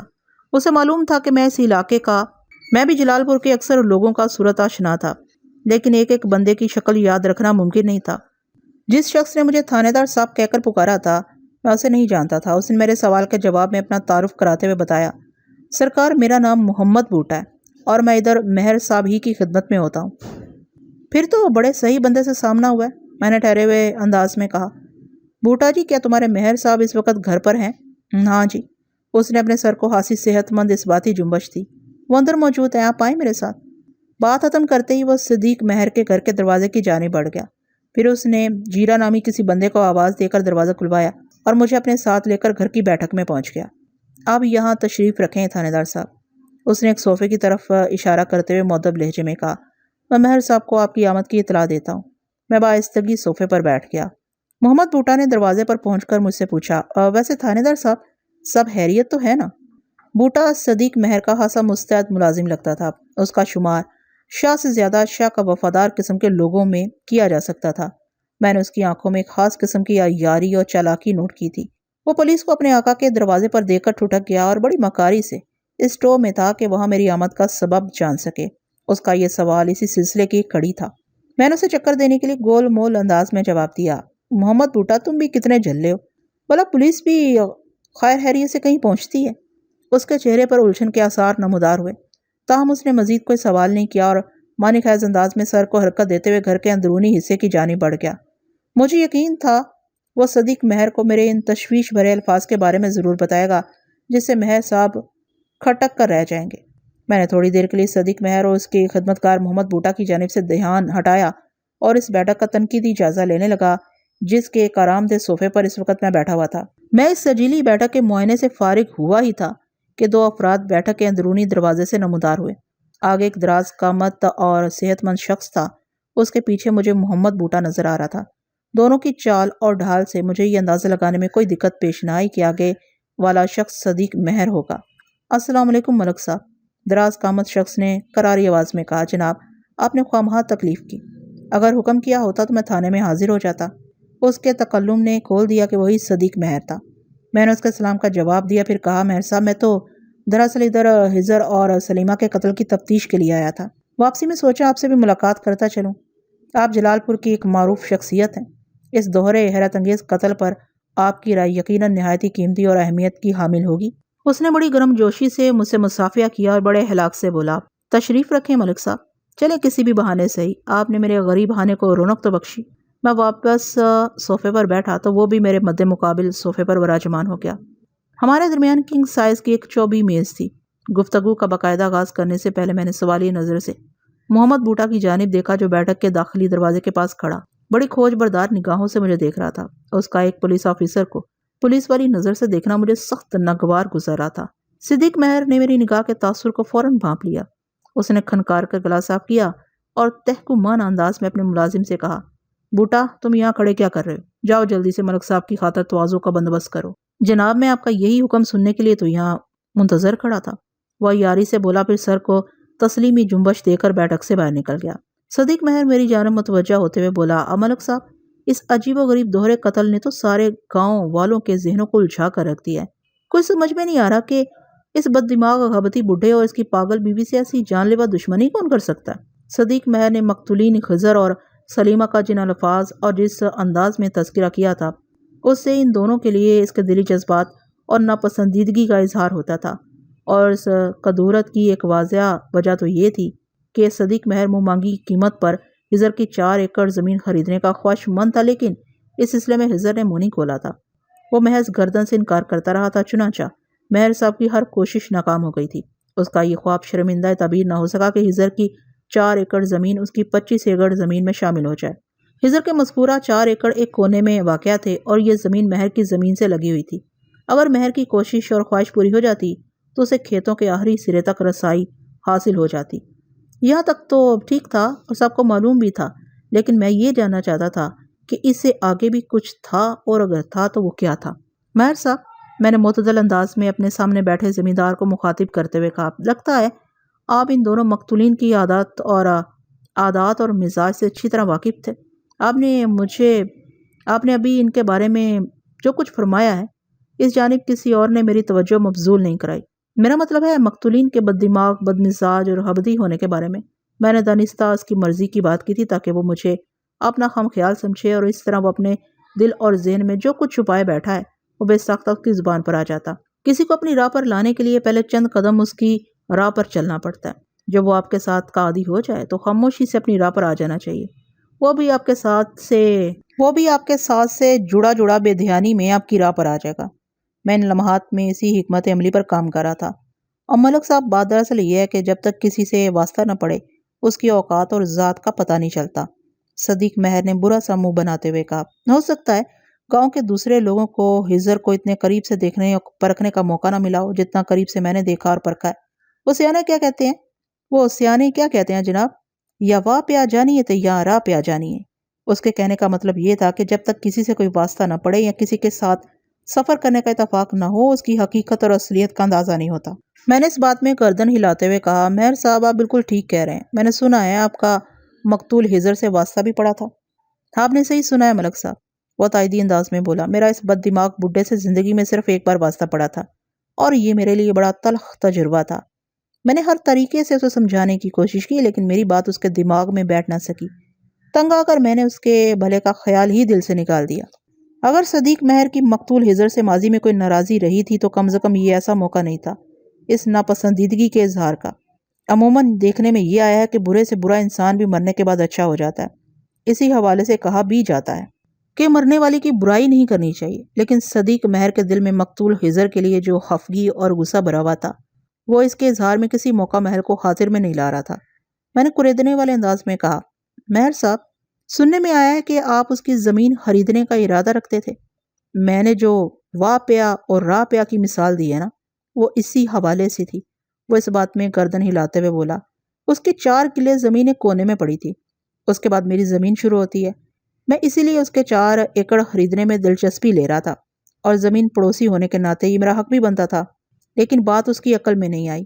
اب یقین کریں ملک صاحب، وہ لمحے بھر کو متوقف ہوا، گہری سانس خارج کی اور اپنی بات کو آگے بڑھاتے ہوئے بولا، میں ہجر کو اپنی زمین کی منہ مانگی قیمت لگانے کی پیشکش کی تھی۔ یہ بہت بڑی پیشکش تھی اور میں نے پکا ارادہ کر لیا تھا کہ وہ جو بھی رقم منہ سے نکالے گا میں اسے ادا کروں گا، مگر وہ تو لگتا تھا منہ میں گنگنیاں ڈالے بیٹھا تھا۔ اس نے میری ایک نہ سنی۔ میں نے اس 4 ایکڑ قطع اراضی کے بدلے کسی دوسری جگہ 8 ایکڑ زمین دینے کی بات بھی کی تھی، لیکن اس نے سمجھنا ہوتا تو سمجھتا نا، کسی پاگل اور ہبتی کو کوئی کیسے سمجھا سکتا۔ اور اب دیکھ لیں۔ وہ ایک مرتبہ پھر متوقف ہوا، اس کے بعد بات مکمل کرتے ہوئے بولا، اس کی یہ لاڈلی زمین گئی نا کھو کھاتے۔ زمین کھو کھاتے گئی؟ میں نے چونک کر اس کی طرف دیکھا اور پوچھا، مہر صاحب اس بات کا مطلب کیا ہے؟ ہو ملک صاحب، آپ تو ماشاءاللہ عقل مند اور تجربہ کار انسان ہیں۔ وہ آواز دبا کر ازدرانہ لہجے میں بولا، میرا اشارہ مقتولین کی اولاد کی طرف ہے۔ میں جان بوجھ کر بھولا بن گیا اور کہا، لیکن میں نے تو سنا ہے وہ بڈھی بڈھا بے اولاد تھے۔ آپ نے بالکل درست سنا ہے جناب، وہ بدستور دھیمے لہجے میں بولا، وہ دونوں نہ صرف بے اولاد تھے بلکہ ان کا کوئی قریبی عزیز رشتہ دار بھی نہیں تھا، نہ کوئی والی اور نہ ہی کوئی وارث۔ اس لیے تو کہہ رہا ہوں کہ ان کی زمین گئی کھو کھاتے۔ جب کوئی وارث اور حقدار سامنے نہیں آئے گا تو ظاہر ہے وہ 4 ایکڑ زمین اور مکان سمیت ان کی چھوڑی ہوئی ہر شے خود بخود بحق سرکار ضبط ہو جائے گی۔ ویسے میں پوری کوشش کروں گا کہ گورنمنٹ سے وہ زمین اس کی موجودہ قیمت پر خرید لوں۔ اس کی اراضی پر سب سے زیادہ میرا ہی حق بنتا ہے ملک صاحب۔ خضر کی وہ مختصر سی زمین ایک پہلو سے چودھری سردار علی کی زمین سے بھی ملی ہوئی ہے، شاید آپ کی طرح چودھری صاحب بھی ان 4 ایکڑ کو اپنی زمین کا حصہ بنانا چاہیں گے۔ اگر انہوں نے گورنمنٹ سے بات کر لی تو آپ پیچھے رہ جائیں گے۔ میرا خیال ہے چودھری صاحب ایسی کوشش نہیں کریں گے، وہ پروسوک لہجے میں بولا۔ اگر ان کی اس زمین پر نظر ہوتی تو وہ ہجر سے ویسے ہی بات کر سکتے تھے، اور مجھے یقین ہے وہ بڈھا کتنا بھی بد دماغ صحیح کسی بھی صورت چودھری صاحب کو انکار نہیں کرتا۔ پھر تو سمجھے مہر صاحب یہ زمین آپ کی ہی ہوئی۔ میں نے خوش کرنے کے لیے اس کے دل کی بات کہہ دی۔ آپ قانونی کارروائی کے لیے خود کو ذہنی طور پر تیار کر لیں۔ میں تو بالکل تیار بیٹھا ہوں ملک صاحب، بے ساختہ اس کی زبان سے نکلا، اور کیا تیاری کرنی ہے۔ ان لمحات میں مجھے صدیق مہر کے چہرے پر ایک انجانی سی مسرت کھیلتی ہوئی نظر آئی۔ ایسی خوشی اور اطمینان اس بچے کے چہرے پر دکھائی دیتا ہے جسے اس کا من پسند کھلونا ملنے کی نوید سنائی جائے۔ میں بظاہر صدیق مہر سے گفتگو کر رہا تھا، لیکن اس کے ساتھ ہی میرا ذہن ایک گمبھیر سچائی کے بارے میں بھی سوچ رہا تھا۔ وہ شفاف سچائی جو انسان کی نفسیات سے متعلق ہے۔ انسانی زندگی اس کائنات کی سب سے قیمتی اور انمول شے ہے، لیکن ایک انسان اپنے کسی خاص مقصد کو پورا کرنے کے لیے اپنے ہی جیسے کسی دوسرے انسان کی زندگی کو بعض اوقات انتہائی ارزاں اور بے وقت بنا دیتا ہے۔ وہ اپنے مقصد کے حصول کی خاطر سامنے والے کی جان لینے سے بھی گریز نہیں کرتا۔ اسی تناظر میں صدیق مہر کی باتیں سن کر میں یہ سوچنے پر مجبور تھا کہ ایسا ممکن ہے مہر صاحب نے اپنی شکست کا بدلہ لینے کے لیے اور اپنی ضد کو پورا کرنے کے لیے اس بے بس اور بے کس جوڑے کو موت کے گھاٹ اتار دیا ہو یا اتروا دیا ہو۔ زن زر اور زمین جس نوعیت کے ہولناک اور رونگٹے کھڑے کر دینے والے گل کھلا سکتے ہیں، اس سے آپ بھی اچھی طرح واقف ہیں اور میں بھی۔ میں نے صدیق مہر سے ملاقات سے قبل اس کے نام پر سرخ دائرہ لگایا تھا اور فیصلہ کیا تھا کہ ہجر اور سلیمہ کے قتل کے سلسلے میں سے ضرور ٹٹولوں گا، اور اب اس کی باتیں سن کر اس کے عزائم جان کر میرا شک اور بھی پختہ ہو گیا تھا۔ میں نے اسی وقت فیصلہ کر لیا کہ تھانے پہنچتے ہی میں صدیق مہر کی خفیہ نگرانی کا بندوبست کروں گا۔ میں نے اس کے تیار بیٹھنے کے ذکر پر تشویش بھرے انداز میں کہا، آپ کی تیاری تو اپنی جگہ درست نظر آتی ہے، لیکن اگر کل کلاں ان مقتولین کا کوئی والی وارث جاگ اٹھا تو آپ کا پروگرام بھی خو کھاتے جا سکتا ہے مہر صاحب۔ آپ کی بات سے انکار نہیں کروں گا ملک صاحب، لیکن ایک عرض کرنا بھی ضروری سمجھتا ہوں۔ وہ گہری سنجیدگی سے بولا، اول تو اس بات کی 1% بھی امید نہیں کہ اس زمین کا کوئی حقدار زندہ ہوگا اور وہ سامنے بھی آئے گا، اور اگر بالفرض محال ایسا ہو بھی جاتا ہے تو ہو جائے۔ اس نے بے پرواہی سے کندھے اچکائے اور اپنی بات کو جاری رکھتے ہوئے بولا، اگر ایسا کوئی کردار ابھر کر سامنے آتا ہے تو اسے خود کو مقتولین کا وارث ثابت کرنا ناممکن کی حد تک مشکل ہوگا۔ اس صورتحال کے باوجود بھی اگر وہ وارث خود کو ان کی زمین و جائیداد کا حقدار ثابت کر دیتا تو یہ 4 ایکڑ زمین اسے خریدی بھی جا سکتی ہے۔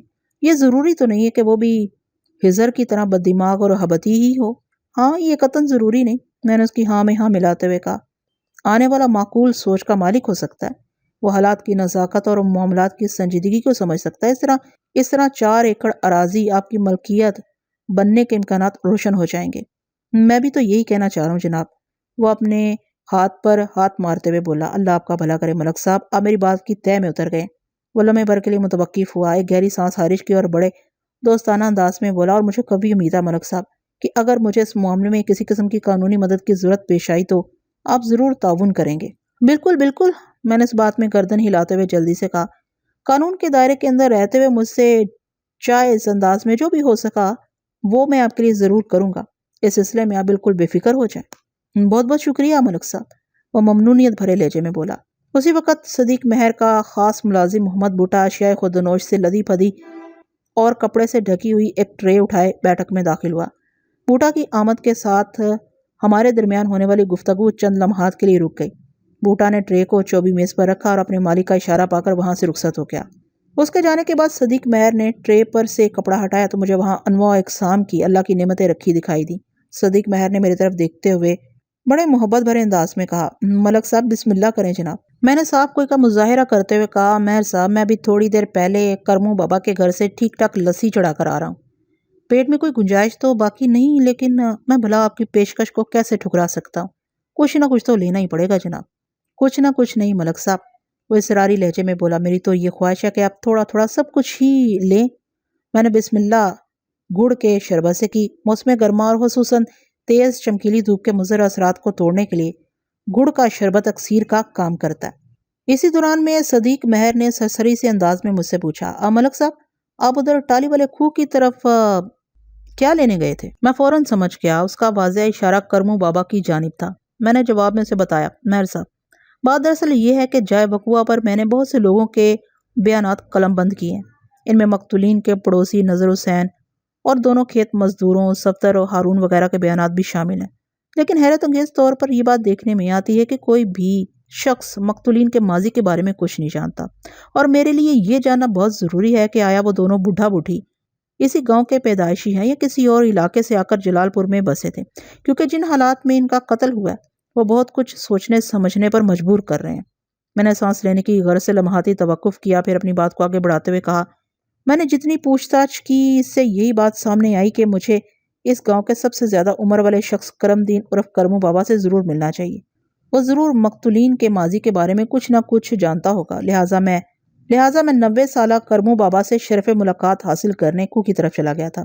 صدیق مہر نے متاسفانہ انداز میں میری جانب دیکھا اور بولا، اور اس کرمو بابا سے مل کر آپ کو بڑی مایوسی ہوئی ہوگی۔ وہ بیچارہ تو اس عمر میں دیکھنے اور سننے کی صلاحیت تقریباً کھو ہی چکا ہے۔ لگتا ہے اس کی یہ دونوں صلاحیتیں بولنے کی صلاحیت میں شامل ہو گئیں، اور اس کے بولنے میں بھی کی کہندے ہو وغیرہ ہی کی تکرار ہوتی ہے۔ میں کچھ غلط تو نہیں کہہ رہا ہوں نا جناب؟ بات ختم کر کے اس نے سوالیہ نظروں سے میری طرف دیکھا تو میں نے متحمل لہجے میں جواب دیا، مہر صاحب آپ کا فرمایا ہوا کچھ زیادہ غلط تو نہیں۔ اس عمر میں انسان بصارت اور سماعت کیا پتہ نہیں اور کون کون سی صلاحیتیں کھو بیٹھتا ہے، جن کے کھونے کا اسے بصارت، سماعت اور گویائی سے کہیں زیادہ افسوس ہوتا ہے۔ وہ بڑی شدت سے ان کی کمی محسوس کرتا۔ بہرحال میں نے لمحاتی توقف کے بعد اضافہ کرتے ہوئے کہا، وہ تو کرمو بابا ہے، ہم اگر اس کی عمر کو پہنچ گئے تو معلوم نہیں کیا کیا کھو بیٹھیں گے۔ ضعیف العمری اپنی جگہ ایک تلخ حقیقت ہے، اس کی تلخی کو صرف وہی شخص محسوس کر سکتا ہے، اس کی تلخی کو صرف وہی شخص محسوس کر سکتا ہے جو اس کا حامل ہو۔ تو ملک صاحب یہ بتائیں، کرمو بابا سے ہونے والی ملاقات سے کچھ حاصل بھی ہوا یا آپ نے وقت ہی ضائع کیا ہے؟ مہر صاحب ایک بات ذہن میں رکھ لیں کہ میرا وقت بہت قیمتی ہے اور میں اسے کسی بھی صورت ضائع کرنے کی غلطی نہیں کر سکتا۔ میں نے ایک ایک لفظ پر زور دیتے ہوئے تاکیدی انداز میں کہا۔ اگر میں نے کرموں کے گھر پر گھنٹہ 1.5 گھنٹہ گزارا ہے تو وہاں سے خالی ہاتھ نہیں لوٹا، کچھ نہ کچھ حاصل کر کے ہی آیا ہوں۔ جناب میں بھی تو وہی جاننا چاہتا ہوں، وہ جلدی سے بولا۔ میں نے ٹھہرے ہوئے لہجے میں بتایا، کرموں کی زبانی مجھے پتہ چلا ہے کہ کم و بیش 40 سال پہلے خضر اور سلیمہ اس گاؤں میں آ کر بسے تھے۔ پھر یہاں کی آب و ہوا اور لوگ انہیں اس قدر پسند آئے کہ انہوں نے کہیں اور جانے کے بارے میں سوچا ہی نہیں۔ کرموں کے مطابق ان دونوں کا تعلق لائل پور کے ایک نزدیکی گاؤں قادر نگر یا حسن آباد سے تھا۔ اپنے خاندان والوں سے ان کی زیادہ نہیں بنتی تھی، لہٰذا ایک طرح سے انہوں نے اپنے خاندان سے علیحدگی اختیار کر لی تھی، جو ان کی زندگی کی آخری سانس تک برقرار رہی۔ صدیق مہر نے ایک مرتبہ پھر پرسوچ انداز میں ہنکارا بھرا۔ اس کے بعد مجھ سے پوچھا، ملک صاحب ان معلومات کی روشنی میں آپ کسی قسم کی قانونی کارروائی کرنا چاہتے ہیں؟ دیکھیں مہر صاحب، میں نے گہری سنجیدگی سے کہا، جائے وقوع کی کارروائی مکمل ہو چکی، مقتولین کی لاشوں کو پوسٹ مارٹم کے لیے سرکاری اسپتال بھجوایا جا چکا ہے۔ کل یا پرسوں تک پوسٹ مارٹم کی رپورٹ کے ساتھ ان کی لاشیں واپس آ جائیں گی، پھر ان کو ظاہر ہے جلال پور کے قبرستان میں سپرد خاک کر دیا جائے گا۔ اللہ اللہ خیر صلی اللہ، گاؤں والوں کے نزدیک ان کی کہانی ختم ہو جائے گی، چند دنوں تک لوگ انہیں تواتر سے یاد کریں گے اور پھر رفتہ رفتہ فراموش کر دیں گے، جیسا کہ عموماً ہوتا ہے، دستور زمانہ یہی ہے۔ لیکن میں نے ڈرامائی انداز میں توقف کیا، پھر سلسلہ کلام کو آگے بڑھاتے ہوئے کہا، میں گاؤں والا پتہ نہیں ہوں یا نہیں، مگر پولیس والا ضرور ہوں۔ میں اللہ اللہ خیر صلی اللہ پر قناعت کر کے بیٹھا نہیں رہ سکتا، کیونکہ میرے نزدیک مقتولین کی تدفین کے ساتھ ان کی کہانی ختم نہیں ہو جائے گی۔ ان دونوں کی یاد کم از کم اس وقت تک میرے ذہن سے محو نہیں ہو سکتی جب تک میں ان کے قاتل یا قاتلوں تک رسائی حاصل نہ کر لوں۔ قاتل کو گرفتار کرنے کے بعد میں سکھ کی سانس لوں گا اور سخت چالان کے ساتھ اسے عدالت کے حوالے کر کے ہی میری تسلی ہوگی۔ پھر جب اس نامراد کو عدالت سے کڑی سزا سنائی جائے گی تو اس روز میرا کام ختم ہوگا اور میں یہ کہنے کی پوزیشن میں آ جاؤں گا، اللہ اللہ خیر صلی اللہ، میری دعا ہے اللہ آپ کو بہت جلد آپ کے مقصد میں کامیاب کرے۔ اس نے کہا، آمین، میں نے دل کی گہرائیوں سے کہا۔ اس نے پوچھا، ملک صاحب آپ قاتل کی تلاش کا کام کب سے اور کہاں سے شروع کرنے کا ارادہ رکھتے ہیں؟ مہر صاحب آپ بھی کمال کرتے ہیں، میں نے اس کی آنکھوں میں دیکھتے ہوئے کہا، بھائی میں تو اسی لمحے سے ایک قاتل کی تلاش میں ہوں جب مجھے اس واردات کی اطلاع ملی تھی، اور ظاہر ہے اس تلاش کا آغاز تو جلال پور ہی سے ہونا تھا، سو ہو چکا۔ اسی سلسلے میں آپ سے بھی ملاقات کے لیے آپ کے دولت خانے پر حاضر ہوں، اور پتہ نہیں یہ قاتل بدبخت مجھے کہاں کہاں دوڑائے گا۔ میں نے صدیق مہر کے چہرے پر مختلف رنگوں کی جھلملاہٹ دیکھی، ان میں تشویش اور پریشانی کا رنگ بھی تھا، اور تفکر اور الجھن کا بھی، اس کے ساتھ ہی اعتراض، فرار اور تکرار کے رنگ بھی پائے جاتے تھے۔ ایک لمحے کی سوچ بچار کے بعد وہ سنبھلے ہوئے لہجے میں بولا، ملک صاحب مجھے اس بات کی خوشی ہے بہت زیادہ کہ آپ نے مجھے کچھ سمجھا اور قاتل کی تلاش کے سلسلے میں معلومات حاصل کرنے میرے غریب خانے پر تشریف لائے۔ میں نے اپنی بساط بھر معلومات آپ کو فراہم بھی کی ہیں اور آئندہ بھی انشاءاللہ یہ سلسلہ جاری رہے گا، لیکن میں سمجھتا ہوں آپ کو خضر اور سلیمہ کے قاتل کی تلاش میں جلال پور سے باہر نگاہ دوڑانی چاہیے۔ یہاں تو ان کا ایسا کوئی بھی بدخواہ یا دشمن نظر نہیں آتا جو انہیں موت کے گھاٹ اتار سکتا ہو۔ آپ نے بجا فرمایا مہر صاحب، میں نے بدستور اس کی آنکھوں میں دیکھتے ہوئے کہا، میں نے عرض کیا ہے نا، ابھی تو اس معاملے کی ابتدا ہوئی ہے، آگے آگے دیکھتے جائیں ہوتا ہے کیا۔ میں انشاءاللہ کل صبح لائل پور جا رہا ہوں، قادر نگر اور حسن آباد کا چکر بھی لگانا ہے، کچھ نہ کچھ نتیجہ تو سامنے آ ہی جائے گا جناب۔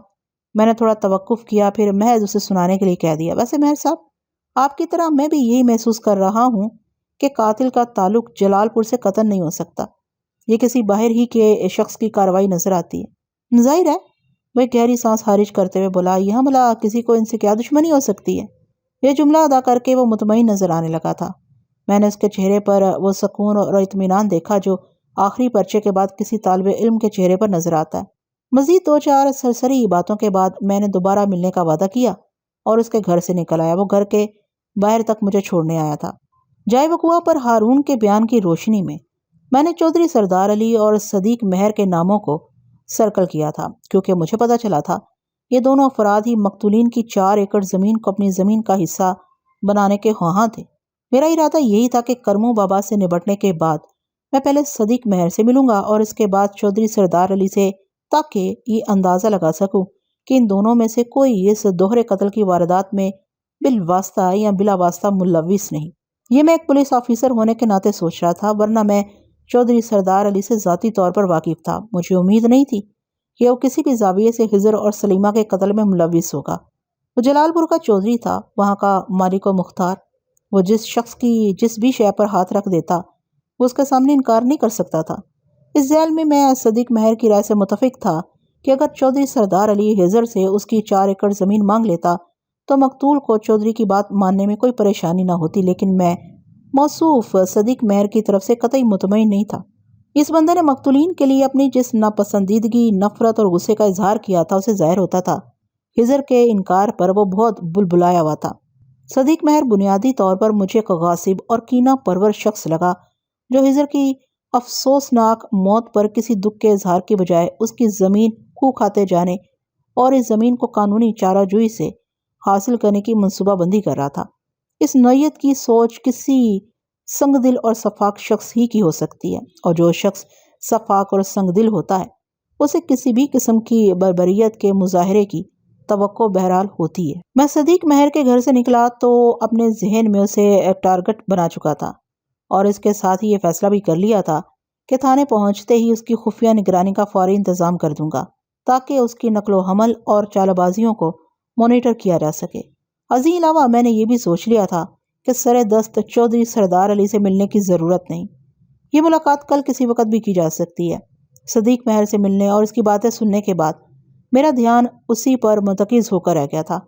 جلال پور میں تو تحقیق اور تفتیش کا سلسلہ جاری رکھنا ہی تھا، لیکن اس کے ساتھ ہی اگلی صبح میں نے لائل پور جانے کا بھی ارادہ کیا تھا، لہٰذا اس سفر سے پہلے تھوڑا ہوم ورک ضروری تھا، اور اس ہوم ورک کے لیے میں بس اسٹینڈ کی جانب بڑھ گیا۔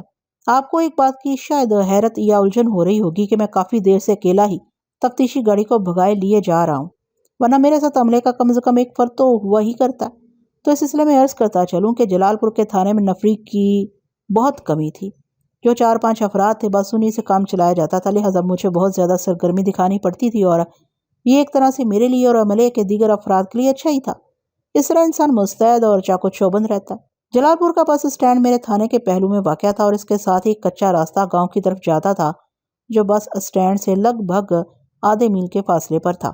اس کچے راستے پر اکثر و بیشتر سائیکلوں، بیل گاڑیوں اور تانگوں وغیرہ کی آمد و رفت دیکھنے کو ملتی تھی، اور اسی راستے کے کنارے ڈھور ڈنگر بھی ایک قطار بنائے بڑی شرافت سے چلتے نظر آ رہے تھے۔ میرا تھانہ دراصل ایک نیم پختہ لنک روڈ پر واقع تھا۔ یہ لنک روڈ لائل پور سے جھنگ آنے والی مین روڈ میں سے نکل کر واپس اس میں ہی داخل ہو جاتی تھی۔ اس لنک روڈ کی لمبائی لگ بھگ 25 میل تھی، یعنی جلال پور میرے تھانے سے 15 میل لائل پور کی طرف اور 10 میل جھنگ کی جانب تھا۔ لائل پور والی سمت پر اس کے اختتام پر فرید کوٹ نامی ایک چھوٹا سا قصبہ آباد تھا، جبکہ جھنگ کی جانب اس کے آخری سرے پر موزہ قلعہ نہال چند واقع تھا۔ میں بس اسٹینڈ پر پہنچ گیا۔ دوپہر اگرچہ ڈھل چکی تھی، تاہم دھوپ کی تمازت میں کوئی کمی واقع نہیں ہوئی تھی۔ مجھے دیکھتے ہی بس اسٹینڈ کا مالک بابو سلطان اٹھ کر کھڑا ہو گیا۔ سلطان ایک پستہ قامت اور گول مٹول شخص تھا۔ وہ میری بہت عزت کرتا تھا، نہایت ہی خوش مزاج، ملنسار واقع ہوا تھا۔ اسے مل کر کوئی یہ اندازہ نہیں لگا سکتا تھا کہ وہ بس اسٹینڈ چلاتا ہوگا۔ بابو سلطان ہر وقت اپنے سر پر ایک منقش ٹوپی لگائے رہتا تھا۔ نائیہ یہ ملک صاحب، وہ بڑی اپنائیت سے میری طرف بڑھتے ہوئے بولا۔ ہم نے بڑی گرم جوشی سے مصافحہ کیا، پھر وہ مجھے ایک کرسی پیش کرتے ہوئے بولا، آپ تشریف رکھیں جناب، میں آپ کے لیے ٹھنڈا منگواتا ہوں۔ پھر اس نے ادھر ادھر نگاہ دوڑاتے ہوئے کسی کارندے کو آواز دی، اوئے کاکا جھورے، جا نس کے 2 ٹھنڈی بوتلیں پکڑ لا، ملک صاحب کی برکت سے میں بھی پی لوں گا، آج تو گرمی نے حد ہی کر دی ہے۔ جب تک بابو سلطان کولڈ ڈرنکس کا آرڈر دے کر فارغ ہوتا، میں اس کی پیش کردہ کرسی پر تشریف رکھ چکا تھا۔ رسمی الیکس لیک کے بعد اس نے میری آمد کی غرض و غایت دریافت کی تو میں نے گہری سنجیدگی سے بتایا، آپ نے گاؤں میں ہونے والی دوہرے قتل کی واردات کے بارے میں تو سنا ہوگا؟ جی سنا ہے، وہ اس بات میں سر ہلاتے ہوئے بولا، لیکن کام کی زیادتی کے باعث میں ادھر جا نہیں سکا۔ ویسے مجھے اس واقعے کا دلی افسوس ہوا ہے، پتہ نہیں ان دونوں میاں بیوی سے کسی کو کیا دشمنی تھی۔ بابو جی، جس طرح آپ نہیں جانتے کہ کسی نامراد کو اس ضعیف جوڑے کے ساتھ کیا دعوت تھی، بالکل اسی طرح یہ بات میں بھی نہیں جانتا، بلکہ یہ راز یہاں کسی کو بھی معلوم نہیں۔ میں نے ٹھہرے ہوئے لہجے میں پھر اضافہ کیا، میں اسی سلسلے میں آپ سے ملنے آیا ہوں۔ مجھے امید ہے آپ کے تعاون سے میں اس بدبخت شفاق قاتل تک پہنچنے میں کامیاب ہو جاؤں گا۔ وہ الجھن زدہ نظر سے مجھے دیکھتے ہوئے بولا، مگر میں اس حوالے سے آپ کی کیا مدد کر سکتا ہوں؟ اس سے پہلے میں اسے جواب دیتا، جھورا نامی وہ بچہ جسے سلطان نے کولڈ ڈرنکس لینے بھیجا تھا واپس آ گیا۔ اس نے 2 بوتلیں اور ان کی چابی میز پر رکھی اور 9-2-11 ہو گیا۔ بابو سلطان نے مذکورہ چابی سے بوتلوں کے ڈھکن کھولے، ایک میری جانب بڑھائی اور دوسری اپنے سامنے رکھ لی، پھر سوالیہ نظروں سے مجھے دیکھنے لگا۔ میں نے اس کولڈ ڈرنک میں سے ایک گھونٹ بھرا تو حلق سے معدے تک ایک ٹھنڈی لہر سی اترتی محسوس ہوئی۔ لگتا تھا دکاندار نے ان بوتلوں کو ڈی فریزر کر رکھا تھا۔ میں نے ایک مزید گھونٹ لینے کے بعد بابو سلطان سے مخاطب ہوتے ہوئے کہا، اب تک میں نے اس دوہرے قتل کے سلسلے میں جو بھی پوچھ گچھ کی ہے، اس کے نتیجے سے یہی ظاہر ہوتا ہے کہ قاتل کا تعلق جلال پور سے نہیں بلکہ باہر کے کسی علاقے سے۔ میں نے دانستہ سے صدیق مہر کا ذکر نہیں کیا تھا۔ مہر صاحب کے ساتھ جو کارروائی کرنے والا تھا اس کی کسی کو بھی ہوا میں نہیں لگنے دینا چاہتا تھا۔ یہ میرا ایک خفیہ مشن تھا۔ بابو سلطان پوری طرح میری جانب متوجہ تھا۔ میں نے اپنی بات کو آگے بڑھاتے ہوئے مزید کہا، مجھے یہ بھی پتہ چلا ہے کہ ماضی میں مقتولین کا لائل پور کے کسی قریبی گاؤں سے تعلق رہا ہے۔ یہ لوگ کسی خاندانی ناراضی کی وجہ سے 40 سال پہلے وہ گاؤں چھوڑ کر جلال پور آ گئے تھے۔ ممکن ہے یہ واردات کسی دیرینہ خاندانی دشمنی کا نتیجہ ہو، لہٰذا میں نے کل صبح تحقیقات کے لیے لائل پور جانے کا فیصلہ کیا ہے۔ سو بسم اللہ جناب۔ وہ سینے پر ہاتھ رکھتے ہوئے بولا، میں آپ کا خادم ہوں ملک صاحب۔ جنگ سے لائل پور جانے والی پہلی بس صبح 8 بجے اس اڈے پر پہنچتی ہے۔ آپ اپنی تیاری کر کے رکھیں، وہ بس اڈے میں لگے گی تو میں اپنے کسی بندے کو آپ کی طرف بھیج دوں گا۔ جب تک آپ آ کر اس بس میں بیٹھ نہیں جائیں گے بس اڈے سے نکلے گی نہیں۔ میں آپ کے لیے فرنٹ سیٹ بھی خالی کروا دوں گا، اور کوئی حکم ہو تو بتائیں۔ یہ تو صبح میری لائل پور روانگی کا بندوبست ہو گیا، میں نے تشکرانہ انداز میں کہا۔ اب ذرا اس پر بھی بات ہو جائے جس کے حوالے سے میں نے آپ کے تعاون کا ذکر کیا تھا، کیا وہ کوئی علیحدہ بات ہے؟ اس نے چونکے ہوئے انداز میں پوچھا۔ بالکل الگ اور نہایت ہی اہم، میں نے سوچ میں ڈوبے ہوئے لہجے میں کہا۔ اگر میرا یہ اندازہ درست ہے کہ حضر اور سلیمہ کا قاتل باہر سے آیا تھا تو پھر زیادہ امکانات اس بات کے ہیں کہ اس کا تعلق لائل پور یا اس کے کسی قریبی گاؤں سے ہوگا۔ وہ تائیدی انداز میں گردن ہلاتے ہوئے بولا، جی ہاں ایسا تو ہے۔ اگرچہ میرے شک کی بیشتر توپوں کا رخ صدیق مہر کی جانب تھا، لیکن میں اس کیس کے کسی بھی پہلو، کسی بھی زاویے کو نظر انداز نہیں کر سکتا تھا۔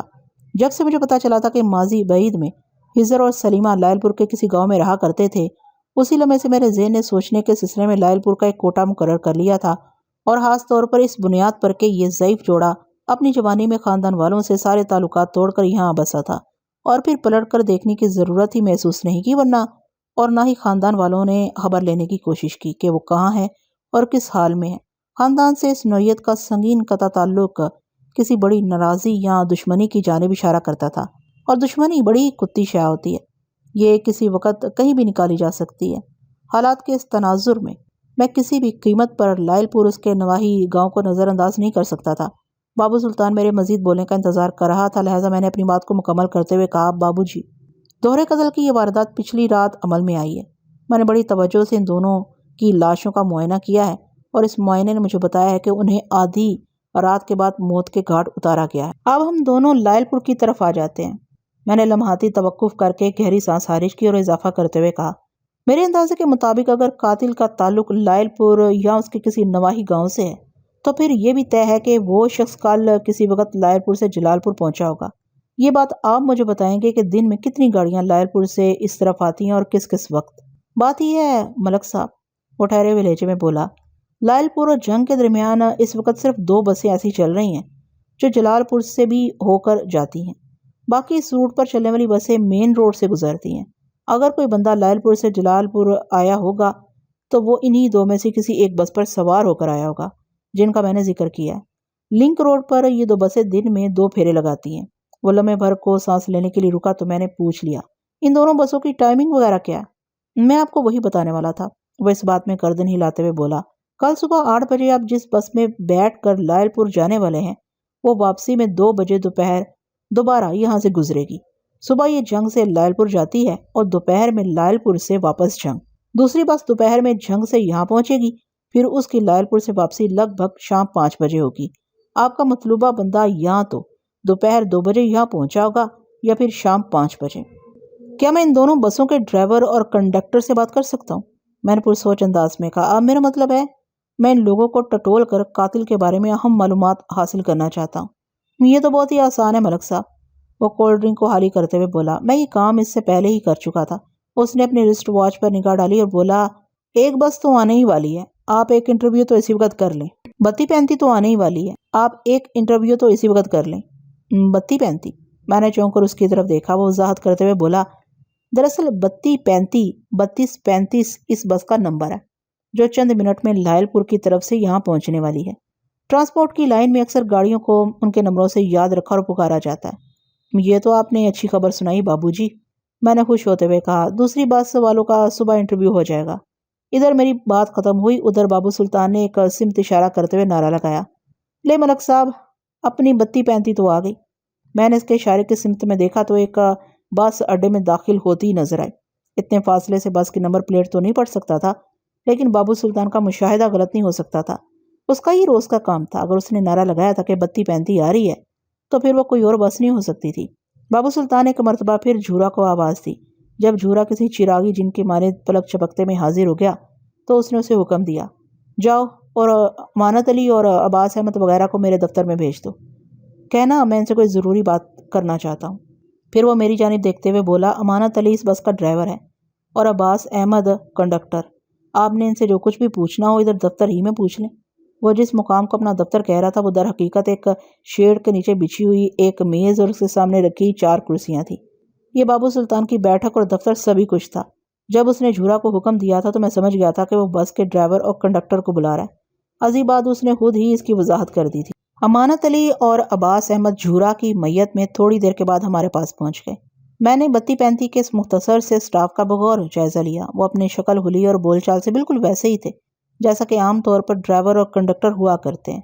میں نے انہیں کرسیوں پر بیٹھنے کے لیے کہا، پھر نرمی سے اضافہ کیا، ڈرنے یا گھبرانے کی ضرورت نہیں۔ تمہیں کسی جرم کی تفتیش کے لیے نہیں بلایا گیا، بلکہ میں تم سے چند اہم سوالات کرنا چاہتا ہوں۔ اگر تم لوگ ٹھیک ٹھیک جواب دو گے تو میں تمہیں 10 منٹ میں فارغ کر دوں گا۔ میری اس وضاحتی تسلی پر ان کی جان میں جان آئی۔ میں نے بابو سلطان سے کہا، ان بیچاروں کو ٹھنڈا پانی تو پلا دیں۔ اس نے ایک مرتبہ پھر صدا لگائی، کاکا جھورا۔ یوں لگتا تھا کہ جھورا کو بابو نے صرف اپنے احکام کی تعمیل کے لیے رکھ چھوڑا۔ تھوڑی دیر کے بعد جھورا ٹھنڈے پانی سے بھرا ہوا ایلومینیم کا ایک جگ اور 2 گلاس لے آیا۔ ڈرائیور اور کنڈکٹر نے بلا تکلف 2 گلاس پانی کے پیے اور پھر گہری سانسیں خارج کرتے ہوئے میری طرف متوجہ ہوئے۔ میں نے اپنا کام شروع کرتے ہوئے کہا، کیا کل بھی تم لوگ اسی وقت جلال پور کے بس اسٹینڈ پر پہنچے تھے؟ ڈرائیور امانت علی نے جواب دیا، تھانے دار صاحب، ویسے ہمارے پہنچنے کا وقت تو یہی ہے، لیکن 10-15 منٹ کبھی اوپر نیچے بھی ہو جاتے ہیں۔ ٹھیک ہے۔ میں نے سر کو اس باتی جنبش دی اور پوچھا، کل کے دن کو ذہن میں تازہ رکھو اور سوچ کر بتاؤ، جب تم لوگ لائل پور کے بس اسٹینڈ سے نکلے تھے تو کیا تمہاری بس بھری ہوئی تھی؟ اس مرتبہ کنڈکٹر عباس احمد نے جواب دیا، جناب، بس بھری ہوئی تو نہیں تھی، یوں سمجھ لیں کہ بس سیٹ بائی سیٹ تھی۔ سیٹ بائی سیٹ بھی ٹرانسپورٹ لائن کی ایک مخصوص اصطلاح ہے جس کے معنی یہ لیے جاتے ہیں کہ گاڑی کی تمام سیٹیں بھری ہوئی ہیں۔ کنڈکٹر کے جواب پر میں نے گھور کر اسے دیکھا اور کہا، کیا مطلب ہے تمہارا؟ تمہاری بس سیٹ بائی سیٹ بھی تھی اور یہ بھی کہہ رہے ہو کہ بھری ہوئی نہیں تھی؟ تمہارا دماغ تو خراب نہیں ہو گیا؟ بابو سلطان نے جلدی سے وضاحت کرتے ہوئے کہا، ملک صاحب، بھری ہوئی بس یہ لوگ اس کو سمجھتے ہیں جس کی تمام سیٹوں پر تو مسافر بیٹھے ہوئے ہوں اور گزرگاہ میں بھی ڈنڈا پکڑے کھڑے ہوں، اگر موقع توفیق دے تو چھت پر بھی باہر نظر آئے۔ ہو، میں نے بدستور عباس احمد کو گھورتے ہوئے سوال کیا، لائل پور سے جلال پور تک راستے میں کتنے سٹاپ آتے ہیں؟ صرف ایک جناب، اس نے بڑی فرما برداری سے جواب دیا۔ فرید کوٹ کے سٹاپ پر ہم 10 منٹ رکتے ہیں اور پھر اگلا سٹاپ یہ ہے۔ یہاں ہم لگ بھگ 15 منٹ رکتے ہیں، اور اگر راستے میں سے کوئی دوسری سواری مل جائے یا کوئی سوار مسافر اترنے کی فرمائش کر دے تو کیا آپ لوگ گاڑی روک کر اس کی فرمائش پوری کر دیتے ہیں؟ جی ہاں، اس نے اس بات میں گردن ہلائی، یہ تو ہمیں کرنا ہی پڑتا جناب۔ ٹھیک ہے، ذرا ذہن پر زور دو اور سوچ کر بتاؤ کہ کل جب تم لوگ اس وقت والا پھیرا لے کر لائل پور سے روانہ ہوئے تھے تو فرید کوٹ کے سٹاپ کے علاوہ بھی راستے میں سے کوئی سواری بٹھائی یا اتاری تھی؟ اس نے ایک مرتبہ پھر اس بات میں گردن ہلائی اور بولا، جناب، مجھے اچھی طرح یاد ہے، کل فرید کوٹ سے 2 میل پہلے میں نے راستے میں سے ایک بوڑھے بابے کو اپنی بس میں بٹھایا تھا۔ اس کے بعد ہم نے فرید کوٹ کے اڈے پر اسٹاپ کیا، وہاں 2 مسافر اترے اور 3 سوار ہوئے تھے۔ فرید کوٹ سے جلال پور تک کہیں بھی بس روکنے کی نوبت نہیں آئی تھی۔ میں نے گہری سانس خارج کی اور پوچھا، جلال پور کے بس اسٹینڈ پر کیا صورتحال رہی تھی؟ میرا مطلب ہے یہاں کتنے مسافر بس سے اترے اور کتنے سوار ہوئے؟ اس نے ایک لمحہ سوچنے کے بعد جواب دیا، یہاں ہم نے کوئی سواری نہیں اتاری تھی، ہاں البتہ یہاں سے ہماری بس میں 2 نئے مسافر سوار ہوئے تھے جنہیں سیدھا جنگ جانا تھا، اور وہ بڈھا بابا جسے تم نے فرید کوٹ سے 2 میل پہلے اپنی بس پر سوار کرایا تھا، اسے کہاں اتارا؟ میں نے گہری سنجیدگی سے سوال کیا۔ وہ بابا جی قلعہ نہال چند پر اترے تھے، کنڈکٹر نے مضبوط لہجے میں جواب دیا۔ قلعہ نہال چند نامی یہ گاؤں جلال پور سے جنگ کی طرف جاتے ہوئے راستے میں پڑتا تھا۔ میں نے باری باری ان دونوں کے چہروں کا جائزہ لیا اور سسری انداز میں پوچھا، اس پھیرے کے دوران میں کوئی اور غیر معمولی واقعہ پیش آیا ہو تو بتاؤ۔ نہیں، دونوں نفی میں گردن ہلاتے ہوئے یک زبان بولے، ایسا کوئی بھی واقعہ پیش نہیں آیا جسے خاص کہا جائے۔ ٹھیک ہے، میں نے گہری سانس خارج کرتے ہوئے بابو سلطان کی طرف دیکھا اور کہا، انہیں جانے دے بابو جی، ان کو وقت پر جنگ پہنچنا ہوگا۔ ڈرائیور امانت علی نے الجھن زدہ لہجے میں مجھ سے پوچھا، تھانے دار صاحب، اگر آپ کو برا نہ لگے تو میں ایک سوال کر سکتا ہوں؟ ہاں پوچھو، کیا پوچھنا ہے تمہیں؟ میں نے سنجیدہ لہجے میں کہا۔ اس نے پوچھا، آپ یہ ساری تفتیش کس سلسلے میں کر رہے ہیں؟ کیا کہیں کوئی گڑبڑ ہو گئی ہے؟ ہاں بھائی، گڑبڑ ہی سمجھو، میں نے ٹالنے والے انداز میں کہا۔ جلال پور سے ایک بچہ گم ہو گیا اور مجھے شک ہے کہ اسے یہاں سے اغوا کر کے جھنگ کی طرف لے جایا گیا۔ کچھ شہادتیں ایسی بھی ملی ہیں کہ اغوا کنندہ کسی بس وغیرہ میں بیٹھ کر لائل پور سے یہاں پہنچا تھا۔ میں اس سلسلے میں یہ ساری پوچھ تاچھ کر رہا ہوں۔ ان دونوں کی آنکھوں میں تشویش کے سائے لہرانے لگے، جس سے مجھے بخوبی اندازہ ہو گیا کہ انہوں نے میری بات کو سچ مان کر اس پر یقین کر لیا تھا۔ بس اسٹینڈ سے واپس تھانے آنے کے بعد میں نے یوسف خان کو اپنے کمرے میں بلا لیا۔ اس وقت شام ہو رہی تھی اور مغرب کی اذان میں 10-15 منٹ باقی تھے۔ وہ میرے بلاوے پر فوراً حاضر ہو گیا اور مستعد انداز میں بولا، جی حکم ملک صاحب۔ یوسف خان رینک کے اعتبار سے کانسٹیبل تھا، لیکن صلاحیتوں کے معاملے میں وہ اچھے سے اچھے سب انسپیکٹر کو بھی بہت پیچھے چھوڑتا تھا۔ مجھے اس تھانے میں تعینات ہوئے زیادہ عرصہ نہیں ہوا تھا اور مجھے اس بات پر حیرت تھی، سال کی محنت کے باوجود بھی ابھی تک یوسف کی ترقی کیوں نہیں ہوئی تھی؟ وہ کانسٹیبل کا کانسٹیبل ہی تھا۔ اس حیرت کے ساتھ ہی میں نے یہ عزم بھی کیا تھا کہ اگر میں کچھ عرصہ اس علاقے میں ٹک گیا تو یوسف خان کے بہتر مستقبل کے لیے ضرور کوشش کروں گا۔ میں نے مختصر الفاظ میں یوسف خان کو بتایا کہ میں صدیق مہر کی بڑی باریک بینی سے خفیہ نگرانی کروانا چاہتا ہوں۔ وہ ایک ہوشیار قسم کا کانسٹیبل تھا اور اس نوعیت کے مشنز میں نے اسے خاصا فعال پایا تھا۔ وہ بیس بدلنے کا بھی ماہر تھا۔ ازیں علاوہ اسے اردو، پشتو، پنجابی اور سرائکی پر بھی یکساں عبور حاصل تھا۔ اداکاری کا بھی اسے بہت شوق تھا۔ کسی زمانے میں اس نے فلم اسٹوڈیوز کے چکر بھی کاٹے تھے، لیکن حالات کی ستم ظریفی کہہ لیں یا اس کی بدقسمتی کہ اس صنعت میں اسے قدم جمانے کا موقع نہیں مل سکا تھا۔ حالانکہ میں نے خود چیک کیا تھا، اس اللہ کے بندے میں اداکارانہ صلاحیتیں بدرجہ اتم موجود تھیں، لیکن یہ بھی ایک حقیقت ہے کہ صرف قابلیت اور صلاحیت سے بھی کچھ نہیں ہوتا۔ جب تک قدرت ہاتھ نہ تھام لے کسی بھی شعبہ زندگی میں نام کمانا ممکن نہیں۔ میری باتیں اس نے بڑی توجہ سے سنی اور میرے خاموش ہونے پر بولا، ملک صاحب، اب صدیق مہر والے معاملے کی جانب سے بالکل بے فکر ہو جائیں۔ سارا کام آپ کی مرضی کے عین مطابق ہوگا۔ تم سمجھ رہے ہو نا اس نگرانی سے میرا مقصد کیا ہے؟ بڑی اچھی طرح سمجھ رہا ہوں جناب، وہ پورا اعتماد لہجے میں بولا۔ صدیق مہر اپنے گھر کے اندر یا گھر سے باہر جن جن غیر معمولی کاموں میں مصروف پایا گیا، ان کی رپورٹ آپ کو تازہ بتازہ ملتی رہے گی۔ میں نے چونک کر اس کی طرف دیکھا اور پوچھا، گھر سے باہر والی مصروفیات کی نگرانی تو سمجھ میں آنے والی بات ہے، لیکن تم گھر کے اندر اس کی سرگرمیوں پر کیسے نگاہ رکھو گے؟ آپ سب کچھ مجھ پر چھوڑ دینا ملک صاحب، وہ ٹھوس لہجے میں بولا۔ مجھے گھروں کے اندر سرنگ لگانا بھی آتا ہے۔ آپ کو نتائج چاہیے نا، بس 1-2 دن میں آپ کو حیرت انگیز نتائج دوں گا، بشرط یہ کہ صدیق مہر واقعی اس دوہرے قتل میں ملوث ہوا تو۔ یوسف خان میرا آزمایا ہوا بھروسے کا بندہ تھا، لہٰذا یہ ذمہ داری سونپنے سے پہلے میں نے اسے صدیق مہر کے بارے میں اپنے خیالات سے تفصیل آگاہ کر دیا تھا، اور یہ ضروری بھی تھا۔ جب میں نے یوسف خان کو اپنے کمرے سے رخصت کیا تو مغرب کی اذان کا وقت ہو گیا تھا۔ میں نے تھانے میں اپنی مصروفیات کا جائزہ لیا، مجھے ایسا کوئی کام دکھائی نہیں دیا جس کے لیے تھانے میں بیٹھنا میرے لیے ضروری ہوتا، لہٰذا میں اٹھا اور اپنے سرکاری کوارٹر میں آ گیا، جو تھانے ہی کی حدود میں عقبی حصے میں واقع تھا۔ جب کبھی تھانے میں مصروفیت زیادہ ہوتی تو میں مغرب کی نماز ادھر ہی ادا کر لیا کرتا تھا، بصورت دیگر اپنے کوارٹر میں آ جاتا تھا، جیسا کہ اس روز میں نے کیا تھا۔ میں نے نماز ادا کی، رات کا کھانا کھایا، پھر ایک ضروری فائل کے مطالعے میں مصروف ہو گیا۔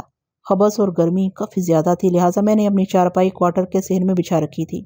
اگلی صبح میں تیار ہو کر تھانے پہنچا تو تھوڑی دیر کے بعد ہی بابو سلطان کا کرندہ جھورا آن ٹپکا۔ اس وقت 8 بجنے میں 1-2 منٹ ہی باقی تھے۔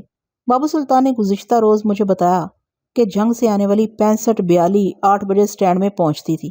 جھورا کی آمد کا یہی مقصد تھا کہ مذکورہ بس اڈے میں لگ گئی تھی۔ میں نے گزشتہ رات ہی اپنے عملے کے ASI مظفر شاہ کو بتا دیا تھا کہ آئندہ روز مجھے لائل پور جانا ہوگا، اور اس کے ساتھ یہ بھی سمجھا دیا تھا کہ میرے غیاب میں اسے تھانے کا نظم و نسق کس طرح سنبھالنا تھا، لہٰذا مجھے کسی قسم کی فکر نہیں تھی۔ میں اٹھا اور جھورا کے ساتھ بس اسٹینڈ کی جانب روانہ ہو گیا۔ میں اس کاکا جھورا کے ہمراہ 2 منٹ میں بس اسٹینڈ پہنچ گیا تو وہاں کوہستان بس سروس کی 6542 کھڑی نظر آ گئی۔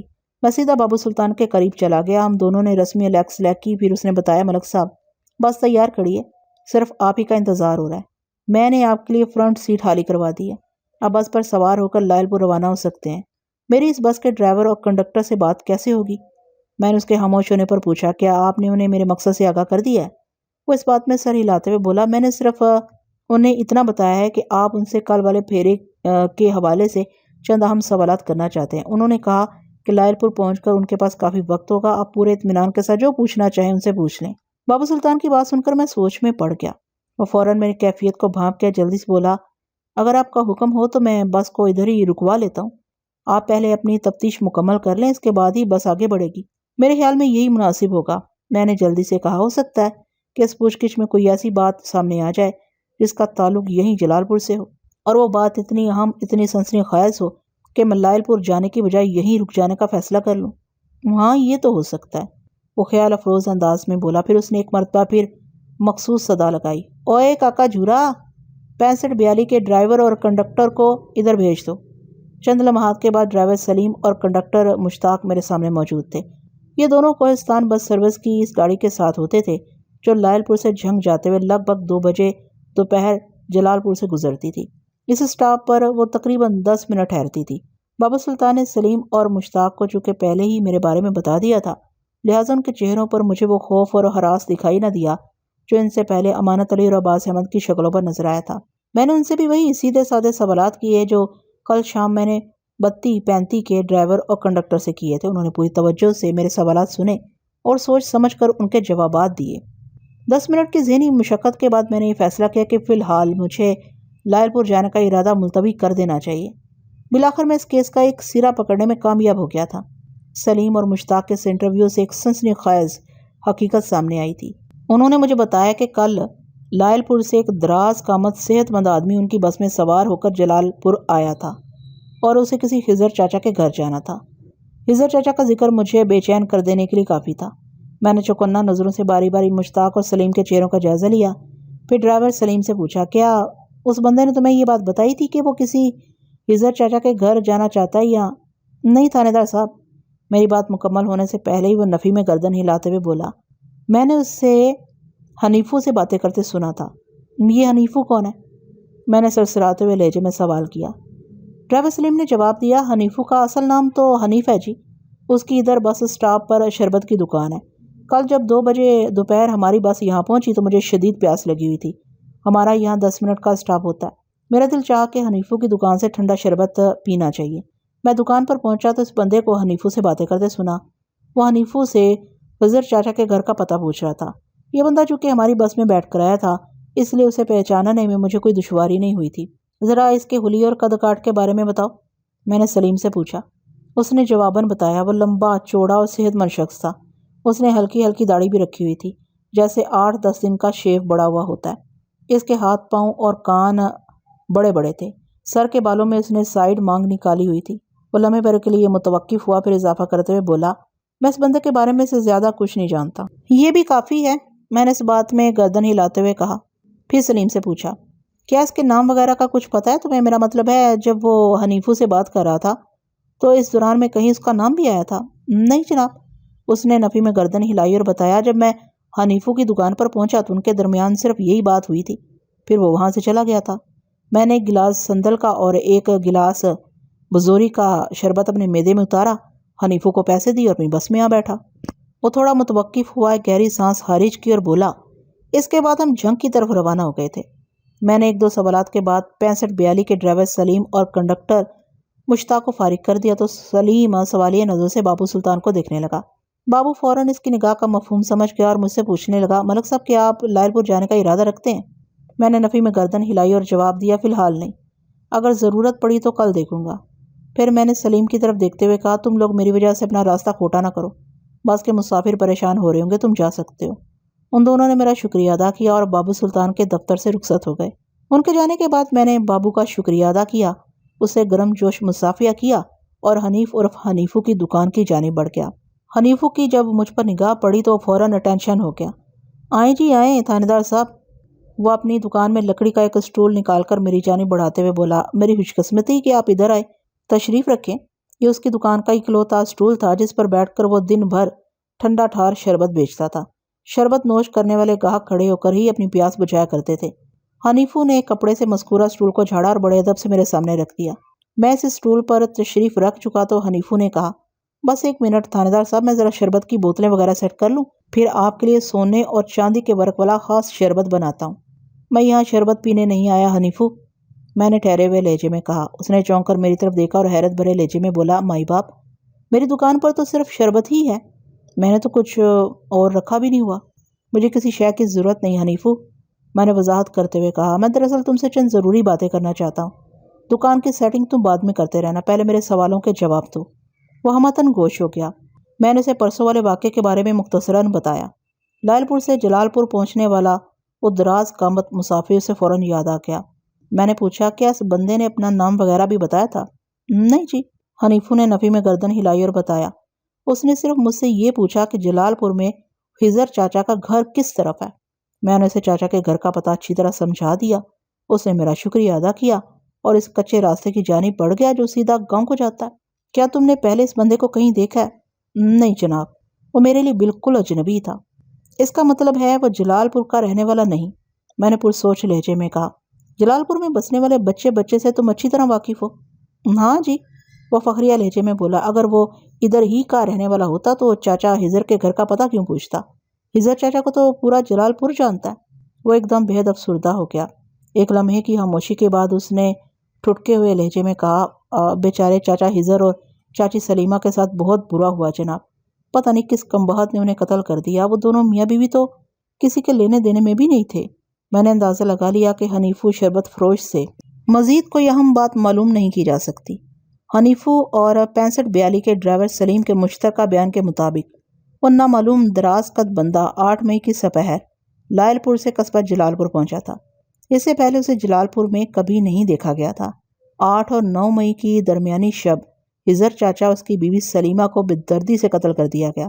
اگلی صبح یعنی 9 مئی سے میں تحقیق اور تفتیش کے میدان میں اتر آیا تھا اور آج 10 مئی کی صبح تھی۔ اگر فرض کر لیا جاتا کہ وہی دراز قد نامعلوم شخص ان میاں بیوی کا قاتل تھا تو پھر سوال یہ پیدا ہوتا تھا کہ 8 مئی کی سپہر سے لے کر آدھی رات تک اس نے وقت کہاں گزارا؟ عزیز علاوہ کیا وہ اس واردات کے بعد آدھی رات ہی کو جلال پور سے روانہ ہو گیا یا اگلی صبح رخصت ہوا؟ اگر اگلی صبح یعنی 9 مئی کو گیا تو پھر رات کا باقی حصہ اس نے کہاں بسر کیا؟ ان سوالات سے ایک اور سوال بھی ابھر کر سامنے آتا تھا، جلال پور میں ایسا کون ہے جس نے اس نامعلوم شخص کی میزبانی کے فرائض انجام دیے؟ اگر اس قدرداں میزباں کا پتہ چل جاتا تو قاتل کی شناخت اور گرفتاری آسان ہو جاتی۔ میں نے حنیفو کو فارغ کرنے سے پہلے آخری سوال کیا، وہ بندہ پرسوں دوپہر کے بعد یہاں پہنچا اور تم سے چاچا ہزر کے گھر کا پتہ پوچھ کر گاؤں کی طرف بڑھ گیا۔ وہ بندہ پرسوں دوپہر کے بعد یہاں پہنچا اور تم سے چاچا ہزر کے گھر کا پتہ پوچھ کر گاؤں کی طرف بڑھ گیا۔ کیا اس کے بعد بھی تم نے اسے گاؤں میں یا ادھر بس اسٹاپ پر کہیں دیکھا ہے؟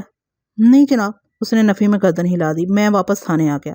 ایسے ہی مظفر شاہ مجھے دیکھتے ہی چونک اٹھا۔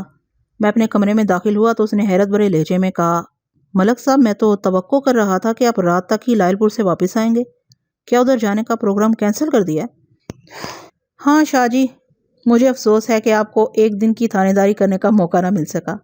وہ کیوں شرمندہ کرتے ہیں جناب، وہ جز بز ہوتے ہوئے بولا، اس تھانے کے انچارج تو آپ ہی ہیں، مجھے تو اپنی غیر موجودگی میں اپنے اس وضاحت کی ضرورت نہیں شاہ جی، میں نے تو ایسے ہی شغلاً ایک بات کہہ دی تھی، میں نے معتدل لہجے میں کہا۔ پھر پوچھا، وہ کانسٹیبل یوسف خان تو نہیں آیا؟ میں نے گزشتہ رات یوسف خان کو صدیق مہر کی خفیہ نگرانی کا کام سونپا تھا ملک صاحب، وہ آپ کے روانہ ہونے کے فوراً بعد تھانے آیا تھا۔ جب اسے پتہ چلا کہ آپ جا چکے ہیں تو وہ چلا گیا۔ میں نے محسوس کیا کہ وہ آپ سے کوئی ضروری بات کرنا چاہتا تھا۔ ٹھیک ہے، میں نے گہری سانس خارج کرتے ہوئے کہا، آپ اپنی معمول کی ڈیوٹی پر لگ جائیں اور کسی بندے کو بھیج کر یوسف خان کو بلا لیں، میں دیکھوں تو صحیح آپ کے اندازے کے مطابق مجھ سے کون سی ضروری بات کرنا چاہتا ہے۔ یہ ایسا ہی میرے کمرے سے نکل گیا۔ ٹھیک 10 منٹ کے بعد یوسف خان میرے سامنے موجود تھا۔ وہ مظفر شاہ کی تلاش کے نتیجے میں نہیں ملا تھا، بلکہ وہ مجھ سے ملنے کے لیے خود ہی ادھر آ رہا تھا۔ اس نے چھوٹتے ہی پوچھا، ملک صاحب آپ لائل پور نہیں گئے؟ گیا تھا اور پلک چھپکتے میں واپس بھی آ گیا۔ میں نے اسے بیٹھنے کا اشارہ کرتے ہوئے کہا، مجھے پتا چلا ہے کہ تم پہلے بھی مجھے تلاش کرتے ہوئے ادھر آئے تھے، حالانکہ تمہیں تو میں نے رات ہی کو بتا دیا تھا کہ صبح مجھے لائل پور جانا ہے اور واپسی شام تک ہوگی۔ میں نے لمحاتی توقف کیا، پھر اضافہ کرتے ہوئے کہا، خیریت تو ہے نا؟ تم بڑے پرجوش نظر آ رہے ہو، کوئی خاص خبر ہے؟ بہت ہی خاص ملک صاحب، وہ آواز کو دھیما رکھتے ہوئے پراسرار لہجے میں بولا، اگرچہ مجھے پتا تھا کہ آپ کو آج لائل پور جانا ہے، لیکن بات اتنی اہم ہے کہ میں نے سوچا شاید ابھی آپ تھانے سے نہ نکلے ہوں، اس لیے ادھر آ گیا تھا۔ مظفر صاحب نے بتایا کہ آپ تھانے سے روانہ ہو گئے ہیں، تو میں سیدھا بس اسٹینڈ پہنچ گیا۔ بابو سلطان سے آپ کے بارے میں دریافت کیا تو پتا چلا آپ نے لائل پور جانے کا پروگرام کینسل کر دیا اور حنیفو شربت والے سے پوچھ گچھ کر رہے ہیں۔ میں حنیفو کے پاس پہنچا تو معلوم ہوا آپ واپس تھانے آ گئے ہیں، اور میں بھی گھوم پھر کر پھر آپ کے پاس آ گیا ہوں۔ میں نے اپنی دونوں کوہنیاں میز پر ٹکائیں اور آگے کو جھکتے ہوئے کانسٹیبل سے دریافت کیا، یہ تفصیل تو رہی ایک طرف، تم مجھے یہ بتاؤ کہ وہ خاص خبر کون سی ہے جس نے تمہیں میری تلاش میں دوڑایا تھا؟ وہ رازدارانہ انداز میں بولا، اس خبر کا تعلق صدیق مہر کے ایک خفیہ مہمان سے ہے۔ خفیہ مہمان؟ میں نے الجھن زدہ نظروں سے اسے گھورا۔ اس نے بدستور دھیمے لہجے میں بتایا، صدیق مہر نے اپنی زمینوں پر ایک چھوٹا سا ڈیرا بنایا ہوا ہے جس کی دیکھ بھال دلاور نامی ایک بندہ کرتا ہے۔ دلاور زمین وغیرہ کی نگرانی کے لیے ادھر ڈیرے پر ہی رہتا ہے۔ میں نے جس خفیہ مہمان کا ذکر کیا ہے نا، وہ ایک رات اس ڈیرے پر گزار کر گیا ہے۔ بات کو گھما پھرا کر نہیں کرو یوسف خان، سادہ الفاظ میں مجھے بتاؤ کہ وہ مہمان کون تھا، کہاں سے آیا تھا، اور ایک رات صدیق مہر کے ڈیرے پر گزارنے کے بعد وہ کہاں چلا گیا؟ لائل پور سے آنے والے دراز قامت اجنبی کے حوالے سے میرے ذہن میں کھلبلی مچی ہوئی تھی، اور یوسف کی بات سن کر میرا ذہن کہہ رہا تھا کہ وہ یقیناً اسی شخص کا تذکرہ کر رہا ہے۔ وہ مجھے بتانے لگا، ملک صاحب، یہ کسی کو معلوم نہیں کہ وہ مہمان کہاں سے آیا تھا اور واپس کہاں چلا گیا۔ میں نے جو تفتیش کی ہے اس کے مطابق 8 مئی کی دوپہر کے بعد یعنی پرسوں وہ شخص جلال پور پہنچا تھا اور اس نے سیدھا صدیق مہر کے ڈیرے کا رخ کیا تھا۔ وہ صدیق مہر کا ایک ایسا مہمان تھا جسے صدیق مہر نے اپنے گھر نہیں آنے دیا، بلکہ خود ڈیرے پر جا کر اس سے ملاقات کی۔ صدیق مہر اس دن کوئی گھنٹہ بھر ڈیرے پر رہا، پھر اپنے گھر واپس آ گیا۔ اگلی صبح وہ مہمان نہایت ہی خفیہ طور پر غائب ہو گیا۔ میں یہی بات آپ کو بتانا چاہ رہا تھا جناب، کیا اس رات ڈیرے کا نگران دلاور بھی ڈیرے پر ہی رہا تھا؟ کانسٹیبل کے خاموش ہونے پر میں نے سوال کیا۔ جی ہاں، یوسف نے اس بات میں گردن ہلائی۔ دلاور اور اس بندے نے ایک ساتھ وہ رات ڈیرے پر گزاری تھی، بلکہ جب صدیق مہر اپنے مہمان سے ملنے ڈیرے پر پہنچا تو اس دوران میں بھی دلاور وہیں پر موجود رہا تھا۔ تم نے اس شخص کو تو نہیں دیکھا؟ میں نے گہری سنجیدگی سے کہا، لیکن اس کے حلیے اور قد و قامت کے بارے میں تو کچھ پتہ چلا ہوگا۔ یوسف خان نے کہا، جی ملک صاحب۔